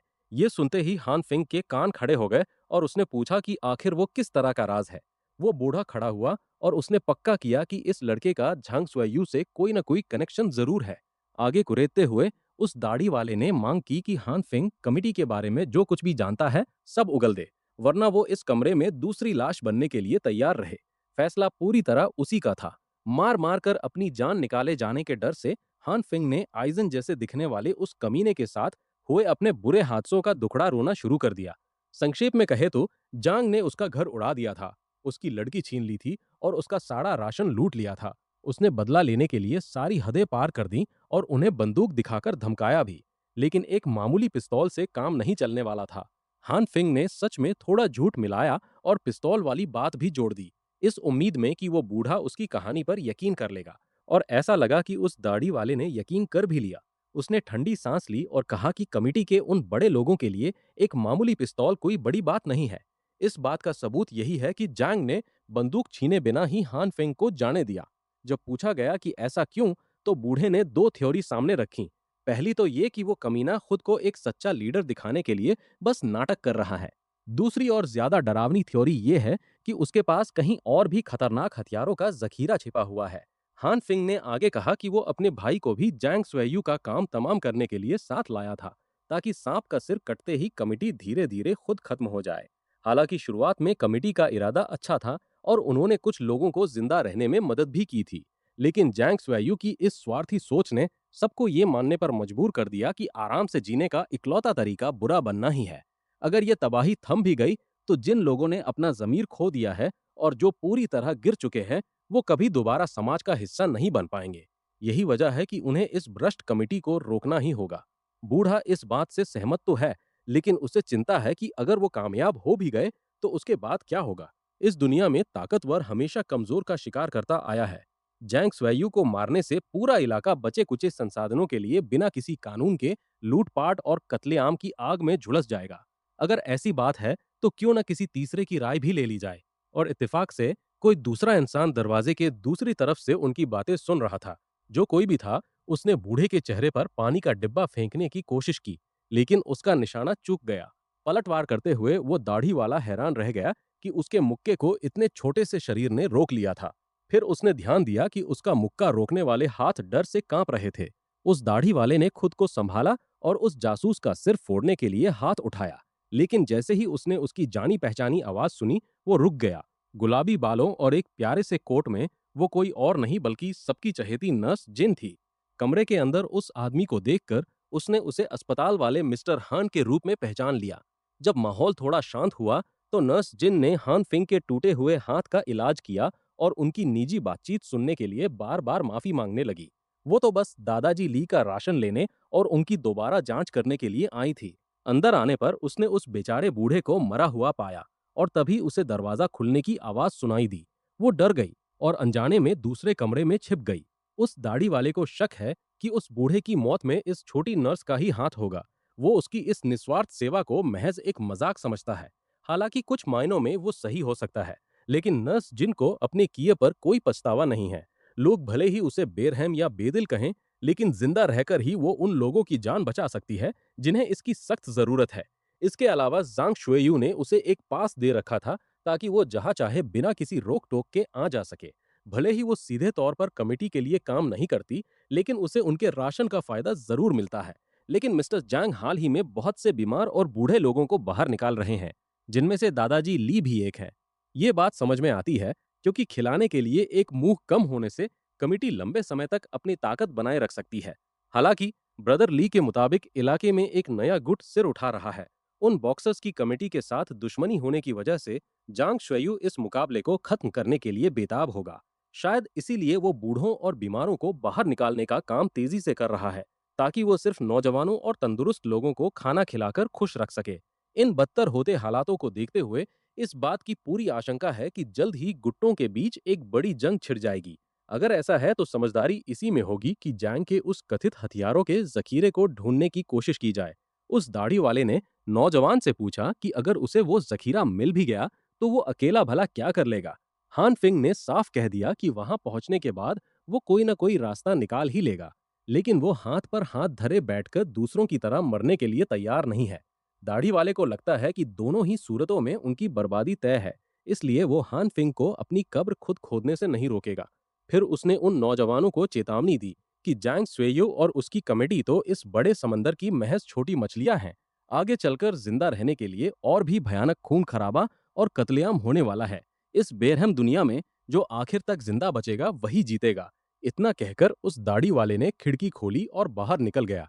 इस बंदे को शायद दरवाजे से बाहर जाने से कोई परहेज था। अब कमरे में सिर्फ हान फिंग और नर्स जिन ही बचे थे, तो उस सुपर ताकतवर नर्स ने उत्सुकता से पूछा कि क्या वो मदद के लिए कुछ कर सकती है। हान फिंग ने बड़ी ही शालीनता से उसकी मदद लेने से मना कर दिया, क्योंकि वो किसी और को अपनी वजह से मुसीबत में नहीं डालना चाहता था। लेकिन नर्स जिन भी अपनी जिद पर अड़ी रही। उसने पूरी कहानी सुन ली थी और जब पूरा इलाका खतरे में हो तो वो हाथ पर हाथ धरे नहीं बैठ सकती थी। यहाँ तक कि उस कमीने ज़ेंग शुइयू ने हान फेंग के साथ जो कुछ भी किया था, उस पर उसे बेहद गुस्सा आ रहा था। उसकी आंखों में वो पक्का इरादा और सच्चाई देखकर हान फेंग उसे मना नहीं कर पाया। अब जब वो साथ देने को तैयार थी, तो सच में एक ऐसा काम था जिसमें हान फेंग को उसकी मदद चाहिए थी। उधर बेसमेंट कार पार्क में गार्ड्स अपने सीनियर को हान फेंग और उस बूढ़े आदमी के साथ हुई अपनी भिड़ंत की रिपोर्ट दे रहे थे। और तभी शैतान का नाम लिया और शैतान हाजिर, जिसे वो चूहे की तरह छुपा हुआ समझ रहे थे, वो खुद सबके सामने आ गया। इस तरह खुलेआम सामने आने की वजह से उसे घसीटकर मौत के मुंह में ले जाया गया। फिर सबके अलग एक सुनसान कमरे में हान फेंग को तब तक बुरी तरह पीटा गया जब तक कि वो खांसने और उल्टियां करने नहीं लगा। जांग स्वेयू के पालतू कुत्ते ने उसे बांध दिया, लातों से बुरी तरह मारा और कमिटी के राशन चुराने के अंजाम भुगतने की चेतावनी दी। उस ब्रेन वॉश हुए जुड़वां भाई ने धमकी दी कि अगर उसने दोबारा उनकी सरहद में कदम रखने की हिम्मत की तो वो उसका दूसरा हाथ भी तोड़ देगा। वो हान फेंग को और भी बेरहमी से पीटता, लेकिन तभी अचानक आई किसी मुसीबत से निपटने के लिए मिस्टर जैंग को अपने सभी आदमियों की जरूरत पड़ गई। जब हान फेंग को यकीन हो गया कि वो गुंडे जा चुके हैं, तब हान फिंग के शरीर से एक हरी रोशनी निकलने लगी, जो उसके जख्मों को ठीक कर रही थी। हालांकि उसे चोटों और जख्मों के रूप में इसकी भारी कीमत चुकानी पड़ी थी, पर आखिरकार वो कमिटी के इलाके में वापस घुसने में कामयाब हो गया। अपने जख्मों को ठीक करने के बाद हान फिंग का इरादा हथियारों के जखीरे को ढूंढने का है। वो अब और वक्त बर्बाद नहीं कर सकता, क्योंकि एक एक सेकंड कीमती है। अपने पूरे शरीर को उस हरी रोशनी से सराबोर करने के बाद उसने अपनी बैंगनी रोशनी का इस्तेमाल करके उस रस्सी को ढीला कर दिया। उसने अपने टूटे हुए हाथ को भी ठीक कर लिया, लेकिन हरी रोशनी का इस्तेमाल करने में इतनी ज्यादा एनर्जी खर्च हो गई कि वो बीच में ही बेहोश होने वाला था। उसे सच में ये सीखना होगा कि बिना पूरे शरीर पर रोशनी फैलाए सिर्फ चोट वाली जगह को कैसे ठीक किया जाए। खुद को आजाद करने और संभलने के तुरंत बाद हान फिंग को बाहर से किसी के कदमों की आवाज सुनाई दी। दरवाजा चरमराते हुए खुला और उन गुंडों ने बंधे हुए ब्रदर ली को अंदर फेंक दिया। खुशकिस्मती से हान फिंग ने फुर्ती दिखाई और खुद को वापस रस्सी से लपेट लिया। ऐसा लग रहा था जैसे वो गुंडे किसी जल्दबाजी में थे, इसलिए वो तुरंत बाहर निकल गए, जिससे हान फिंग को अपने भाई का हालचाल लेने का मौका मिल गया। ब्रदर ली का चेहरा पहचान में ही नहीं आ रहा था। देखो, वैसे तो वो आम दिनों में भी कोई बहुत बड़ा हैंडसम नहीं दिखता, लेकिन इस सूजे और नीले पड़े चेहरे के साथ तो वो और भी बुरा लग रहा था। हान फिंग ने ब्रदर ली को होश में लाने के लिए उसके मुंह पर एक जोरदार थप्पड़ जड़ दिया। खैर, उसे जगाने का ये तरीका काफी असरदार साबित हुआ। ब्रदर ली बस यही मना रहा था कि उसके छोटे भाई ने चेहरे के उस हिस्से पर थप्पड़ मारा होता जो कम सूजा था। अब तो उसे अपने चेहरे के बाईं तरफ कुछ महसूस ही नहीं हो रहा था। फिर उसने बताया कि कैसे उसे एक दूसरे कमरे से घसीट कर लाया गया था। पकड़े जाने से पहले वो किसी तरह पावर डिस्ट्रीब्यूशन रूम में घुसकर छिपने में कामयाब हो गया था। वहां उसे एक अजीब सा बड़ा गड्ढा मिला जो नीचे किसी बहुत ही गहरी जगह की तरफ जा रहा था। ये सोचकर कि वो लोग कभी न कभी पावर डिस्ट्रीब्यूशन रूम की चेकिंग जरूर करेंगे, ब्रदर ली ने अपनी जान दांव पर लगाई, तारों को पकड़ा और उस अनजान गहराई में नीचे उतर गया। शुरुआत में उसे लगा था कि वो बेसमेंट कार पार्क 1 में निकलेगा, लेकिन वो रास्ता सीधे बेसमेंट 2 तक जा रहा था। अजीब बात तो ये थी कि वहां एक भी इंसान मौजूद नहीं था।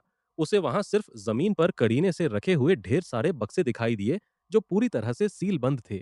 उत्सुकता के मारे उससे रहा नहीं गया और उसने कुछ बक्से खोल दिए। उसकी हैरानी का ठिकाना नहीं रहा जब उसने देखा कि वो बक्से सॉसेज से भरे हुए थे और हर एक सॉसेज उसके हाथ जितना मोटा था। वो और करीब से इसकी जांच करने ही वाला था कि तभी उसे अपने पीछे किसी के आने की आहट सुनाई दी और उसके बाद उसे सीधे हान फिंग का वो होश में लाने वाला थप्पड़ ही याद है। अब समझ में आया कि ये कमिटी वाले और वो कमीना जांग श्वेयू इतने हवा में क्यों उड़ रहे हैं। उनके पास नीचे की मंजिलों में राशन का भारी भंडार छिपा हुआ है। हालांकि हान फिंग को थोड़ा शक हुआ और उसने पूछा कि क्या उन बक्सों में सचमुच सिर्फ सॉसेज ही थे। अगर उनके पास इतना खाना है तो वो राशन चुराने के लिए धमाके करने जैसी इतनी बड़ी बड़ी मुसीबतें क्यों मोल ले रहे हैं। उन बक्सों पर कुछ लिखा नहीं था, बस अंदर की चीजें सॉसेज जैसी दिख रही थी, इसलिए ब्रदर ली ने मान लिया कि वो सॉसेज ही होंगे। फिर भी कुछ तो गड़बड़ जरूर थी, पर कम से कम अब उन्हें ये तो पता चल गया कि जैंग शुएयू का सच में कोई खुफिया गोदाम है। तभी उन दोनों को गार्ड्स के वापस आने की आवाज सुनाई दी। वो आपस में बात कर रहे थे कि ये कितनी अजीब बात है कि कल तक मिस्टर जैंग जिस ली जी को अपने साथ मिलाने की कोशिश कर रहे थे, आज उसे ही ठिकाने लगाने की इतनी जल्दी में है। अपने खिलाफ मौत का फरमान जारी होने की बात सुनकर ब्रदर ली की तो सिट्टी पिट्टी ही गुम हो गई। जब वो गुंडे हाथों में हथियार लिए कमरे के अंदर आए तो कैदी वहां से गायब थे। वो हैरान होकर कमरे की तलाशी लेने लगे, लेकिन उन बेचारे गुंडों को अंदाजा भी नहीं था कि इन दोनों ने पहले से ही उनके लिए एक जाल बिछा रखा था और इस तरह पासा पलट गया। उन्होंने अपने बंधक बनाने वालों पर हमला कर उन्हें बेहोश कर दिया और उन्हीं रस्सियों से बांध दिया। चूंकि जांग शुएयू अपने खुफिया ठिकाने का पता चलने पर मौत का फरमान जारी करने की हद तक जा रहा है, तो नीचे जो कुछ भी है उसकी जांच करना बेहद जरूरी है। फिर भी वहां दर्जनों बक्से हैं। ब्रदर ली सोच रहा था कि अगर वो किसी तरह बेसमेंट 2 में पहुंच भी गए तो वो अकेले क्या कर लेंगे। हान फिंग ने उसे भरोसा दिलाया कि एक बार जब वो इविल किंग से मिल जाएंगे तो ये कोई बड़ी समस्या नहीं होगी। अपना ईयरपीस ढूंढकर उसे दोबारा चालू करते हुए हान फिंग ने इविल किंग से संपर्क किया और पूछा कि क्या वो बड़ी दीदी वहां पहुंच गई हैं जिसे उसने भेजा था। लेकिन अजीब बात यह थी कि उस छोटी बच्ची ने पूछा कि क्या उस लड़की को घर के अंदर आने देना ठीक रहेगा जिसने हान फिंग की बंदूक छीनी थी। ये तो बहुत बुरा हुआ। वहां दरवाजा खटखटाने वाली नर्स जिन नहीं बल्कि वो चुड़ैल ली हियोना थी। हान फिंग ने घबराकर ईवल किंग को चेतावनी दी कि वो दरवाजा बंद रखे और उस पागल चुड़ैल से हर हाल में दूर रहे। लेकिन शायद बहुत देर हो चुकी थी। अचानक उनका संपर्क टूट गया और हान फिंग को कुछ अंदाजा नहीं था कि ऊपर क्या चल रहा है। उन्हें सबसे पहले ऊपर जाकर ईवल किंग की खैरियत देखनी होगी। आज दूसरी बार वो दोनों नीचे की मंजिलों के उन ठंडे गलियारों से चुपके से गुजर रहे थे ताकि वो दोबारा पकड़े न जाएं। हालांकि वो इस बात का पूरा ध्यान रख रहे थे कि कोई आवाज ना हो। पर तभी आगे से कुछ टूटने फूटने की तेज आवाजें आने लगीं। कमिटी के भरोसे जीने वाले लोग ऊपर की मंजिलों की तरफ भाग रहे थे। जख्मी, बुजुर्ग और औरतें, या यूं कहें कि उनमें से जो भी बचे खुचे थे, उन्हें सीढ़ियों से ऊपर जाने को कहा जा रहा था, जबकि हट्टे कट्टे लोगों को अपने हथियार लेकर बेसमेंट में इकट्ठा होने का हुक्म दिया गया था। वहां पूरी तरह अफरा तफरी मची हुई थी। वो सब घबराए हुए थे और दुश्मनों को ऊपर आने और अपने राशन के भंडार तक पहुंचने से रोकने की पूरी कोशिश कर रहे थे। इस अफरा तफरी की इकलौती वजह जो हान फेंग को समझ आ रही थी वो ये थी कि आखिरकार ली जेंगहाओ के गुट के साथ जंग शुरू हो चुकी थी। खैर, जो भी हो, ये अफरा तफरी उनके लिए फायदेमंद ही थी। उन्हें बस खुद को ढकना था, अपने मास्क पहनने थे और भीड़ में घुल मिलकर ईवल किंग तक पहुंचने की कोशिश करनी थी। सीढ़ियों पर परेशान लोगों की भारी भीड़ थी और ये दोनों भी बड़ी आसानी से उस भीड़ का हिस्सा बन गए। लेकिन अफसोस, उनका चुपचाप निकल जाने का ये प्लान अब शायद काम नहीं करने वाला था, क्योंकि लोगों को बाहर निकालने का काम संभाल रहा मिस्टर जैंग का वो पालतू कुत्ता सीधे अपनी गांड के बल जमीन पर आ गिरा। दरअसल ली जंग हाओ के नंबर 1 और नंबर 2 गुंडों ने भाग रहे लोगों का रास्ता रोक लिया था और वो खून खराबा करने के लिए बिल्कुल बेताब थे। ये देखकर ब्रदर ली ने अनजाने में ही अपने छोटे भाई को एक तरफ खींच लिया ताकि वो इस शुरू होने वाले बवाल से बच सके। दूसरी तरफ ऊपर की मंजिल पर इविल किंग दरवाजे के सुराख से बाहर खड़ी ली हायोना पर नजर रखे हुए था। वो चुड़ैल दबे पांव आगे बढ़ी और दरवाजे पर अपना कान लगा दिया ताकि ये पता लगा सके कि हान फिंग अंदर है या नहीं, लेकिन उसे कोई आवाज नहीं सुनाई दी। वो हर तरह से बेहद शक के घेरे में लग रही थी। ठीक उसी पल नर्स जिन आखिरकार अपनी मेडिकल किट लेकर वहां पहुंच गई, और जब उसने पूछा कि वो हान फेंग के दरवाजे के पास इस तरह ताक झांक क्यों कर रही है, तो ली ह्योना एकदम सन्न रह गई और कोई बहाना सोचने की कोशिश करने लगी। उसे बस यही सूझा कि वो यहाँ खाने की तलाश में आई थी। जाहिर है, नर्स जिन उसकी इस फालतू की बकवास पर यकीन करने वाली नहीं थी। असल में ली ह्योना वहां अकेली नहीं थी। उसके पीछे हथियारों से लैस भूखे प्यासे निकम्मे गुंडों की पूरी फौज खड़ी थी। ली ह्योना और उसके गुंडों ने नर्स जिन का रास्ता रोका, लेकिन वो भी डटी रही और बोली कि उसे कमरे में किसी का इलाज करने के लिए बुलाया गया है। पर बदकिस्मती से वो पागल चुड़ैल इतनी शातिर थी कि वो इस बहाने में नहीं आने वाली थी, क्योंकि उसने पहले नर्स और हान फेंग को आपस में बात करते हुए देख लिया था। इसलिए वो राशन के लिए तड़प रहे अपने उन लाचार गुंडों की तरफ मुड़ी और उनके कानों में जहर घोलने लगी। एक एक करके वो ठरकी गुंडे नर्स जिन की तरफ बढ़ने लगे, जिससे वो धीरे धीरे पीछे हटने लगी और उसने इस हंगामे की शिकायत जांग सोयू से करने की धमकी दी। दरअसल ली ह्योना को लगता था कि नर्स को बंधक बनाकर वो हान फेंग को बाहर खींच सकती है। वैसे वो गुंडे भी बिल्डिंग की इकलौती मेडिकल स्टाफ को बंधक बनाने के लिए बहुत ज्यादा राजी नहीं थे, और जब वो अपनी इस बेवकूफी से बाज नहीं आए, तो नर्स जिन ने अपनी शराफत का चोला उतार फेंकने की धमकी दे डाली। लेकिन जब उन्होंने उसकी चेतावनियों को अनसुना कर दिया और उसके हाथ पकड़ने की कोशिश जारी रखी, तो उस नाजुक सी दिखने वाली नर्स ने उन गुंडों को हवा में उठाया और आपस में ऐसे बिठा दिया जैसे उनमें कोई वजन ही न हो। ये देखकर ली ह्योना और बाकी ठरकी डर के मारे अपने आप ही पीछे हट गए। नर्स जिन ने एक गहरी सांस ली और उन्हें आखिरी बार चेतावनी दी कि उसके काम में दखल देने का अंजाम बहुत बुरा होगा। लेकिन वो चुड़ैल तो पूरी तरह पागल हो चुकी थी। उसने अपनी जेब से एक छिपा हुआ चाकू निकाला और उस प्यारी सी नर्स पर वार कर दिया। उसे किसी की जान की कोई परवाह नहीं थी। अगर नर्स जिन ने इतना मोटा कोट न पहना होता, तो वो ब्लेड सीधे उसकी चमड़ी को चीर देता। ली ह्योना ने अपने गुंडों को तैयार रहने और इस अजूबे की गैर इंसानी ताकत से सावधान रहने को कहा, और जब सबका ध्यान भटका हुआ था, तभी अपार्टमेंट का दरवाजा धीरे से चरमराते हुए खुल गया। वो लुटेरे हैरान रह गए, क्योंकि उनके हाथों में मौजूद हथियार एक साथ कांपने लगे थे। वो कंपन इतना तेज हो गया कि उसने एक जबरदस्त खिंचाव का रूप ले लिया, और दरवाजे पर खड़ी थी खुद को डीमन किंग कहने वाली वो बच्ची, जिसकी छिपी हुई ताकत अब सबके सामने थी। माहौल को और ड्रामेटिक बनाने के लिए उसने कुछ फालतू के निंजुत्सु हैंड साइन भी बनाए। देखते ही देखते चाकू, बैट, पाइप और हर तरह के जुगाड़ू हथियार उसकी ताकत के दायरे में खिंचे चले आए।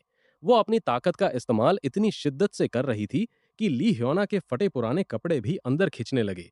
वो शातिर लुटेरे भागने की कोशिश करने लगे, लेकिन खिंचाव इतना तेज था कि वो हिल भी नहीं पा रहे थे।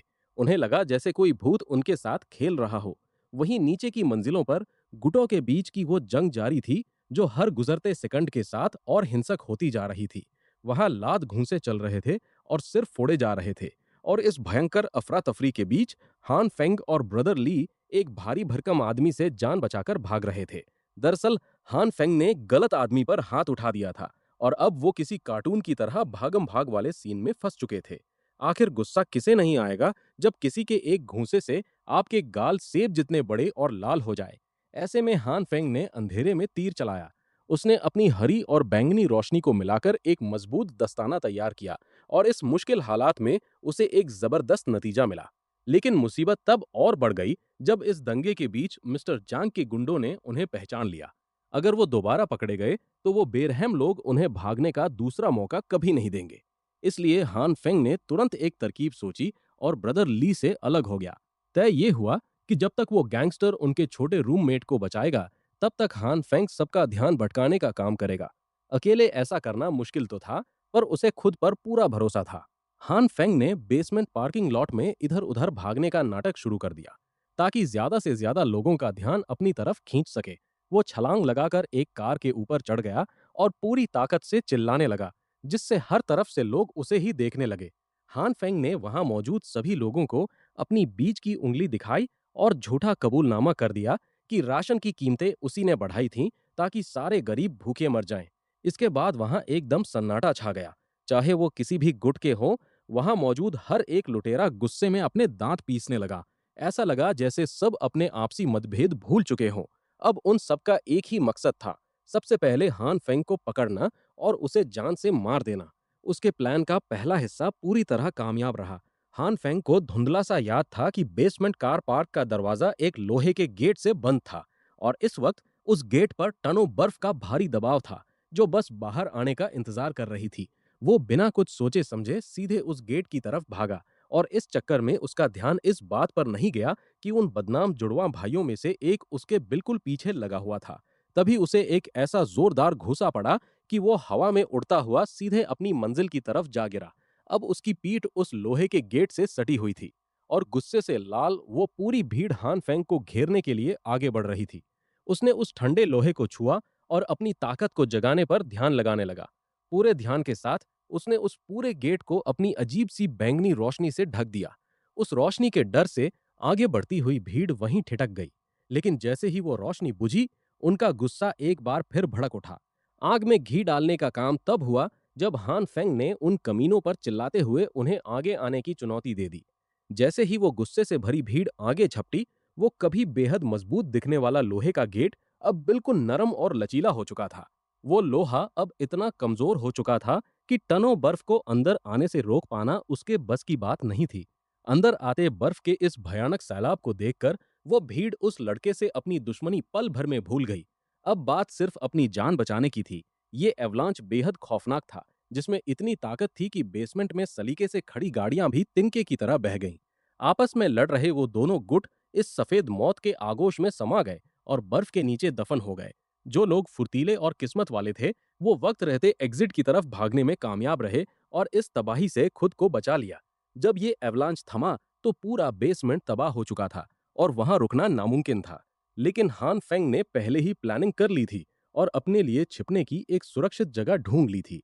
जब उसे यकीन हो गया कि सारा खतरा टल चुका है, तो वो बर्फ खोदकर बाहर निकल आया। उसे खुद इस बात पर हैरानी हो रही थी कि इतने बड़े लोहे के गेट को पिघलाने के बाद भी उसे जरा सी भी थकान महसूस नहीं हुई। शायद वो अपनी ताकतों का इस्तेमाल करने में पहले से बहुत बेहतर हो रहा था। वो अभी इसी सोच में डूबा हुआ था। तभी वो बूढ़ा आदमी, जिसने पहले उसकी जान बचाई थी, अचानक उसके सामने आ खड़ा हुआ। न जाने क्यों उसे ऐसा लगा जैसे ये अजीब बुजुर्ग काफी समय से उस पर नजर रख रहा था। एवलांच के थमने की पुष्टि करने के बाद वो भीड़ दोबारा बेसमेंट में घुसने लगी। कदमों की आहट को अपने करीब आते सुन उस बूढ़े ने जबरदस्ती हान फेंग को वहां से खींच लिया। वो दोनों भागकर बेसमेंट की पहली मंजिल के एक सुनसान कोने में जा पहुंचे। हाफते हुए हान फेंग ने सीधे सीधे पूछ लिया कि आखिर ये बुजुर्ग है कौन और वो उसके मामलों में टांग क्यों अड़ा रहा है। अब और कुछ छिपाने का कोई फायदा न देखकर उस बुजुर्ग ने अपना परिचय ली जेंग हाओ के रूप में दिया, जो मिस्टर जियांग के खिलाफ एक खुली जंग लड़ रहा था। उसने उस नौजवान की तरफ हाथ बढ़ाया, लेकिन हान फेंग को उसके इरादों पर थोड़ा शक हो रहा था। दरअसल ली जेंग हाओ उसके साथ हाथ मिलाना चाहता था। भले ही उसने पहले हान फेंग के साथ टीम बनाने से मना कर दिया था, लेकिन हालात बदलते देर नहीं लगती। हालांकि हान फेंग का शक करना भी अपनी जगह बिल्कुल जायज था। वो नहीं चाहता था कि कोई उसे बहला फुसलाकर किसी बड़ी मुसीबत में डाल दे। ली जेंग हाओ के मुताबिक वो दोनों बस एक ही मकसद को पूरा करने की कोशिश कर रहे थे। इस बारे में सोचने पर हान फेंग को भी लगा कि ली जेंग हाओ जैसे काबिल इंसान के साथ हाथ मिलाने से मिस्टर जांग से निपटने के चांस काफी बढ़ जाएंगे। भले ही उसे इस सफेद बालों वाले बुजुर्ग पर पूरा भरोसा नहीं था, फिर भी हान फेंग एक अस्थाई समझौता करने के लिए तैयार हो गया। दोनों ने आपस में हाथ मिलाया और इस तरह उनकी ये साझेदारी तय हो गई। वहीं नीचे की एक मंजिल पर चलिए, आज के लिए बस इतना ही। अगर वीडियो अच्छी लगी हो तो लाइक कर दीजिए, सब्सक्राइब भी कर दीजिए। नहीं भी लगी हो तो प्लीज कर ही दो भाई के लिए, क्योंकि मेरी नींद तो अब रिफंड होने से रही। इतनी रातों तक एडिट किया है कि डार्क सर्कल्स ने अब आधार कार्ड बनवा लिया है। चलिए चलता हूँ, अगली कहानी एडिट करनी है। तब तक खुश रहिए, मुस्कुराते रहिए और टाइम पर सो लिया कीजिए।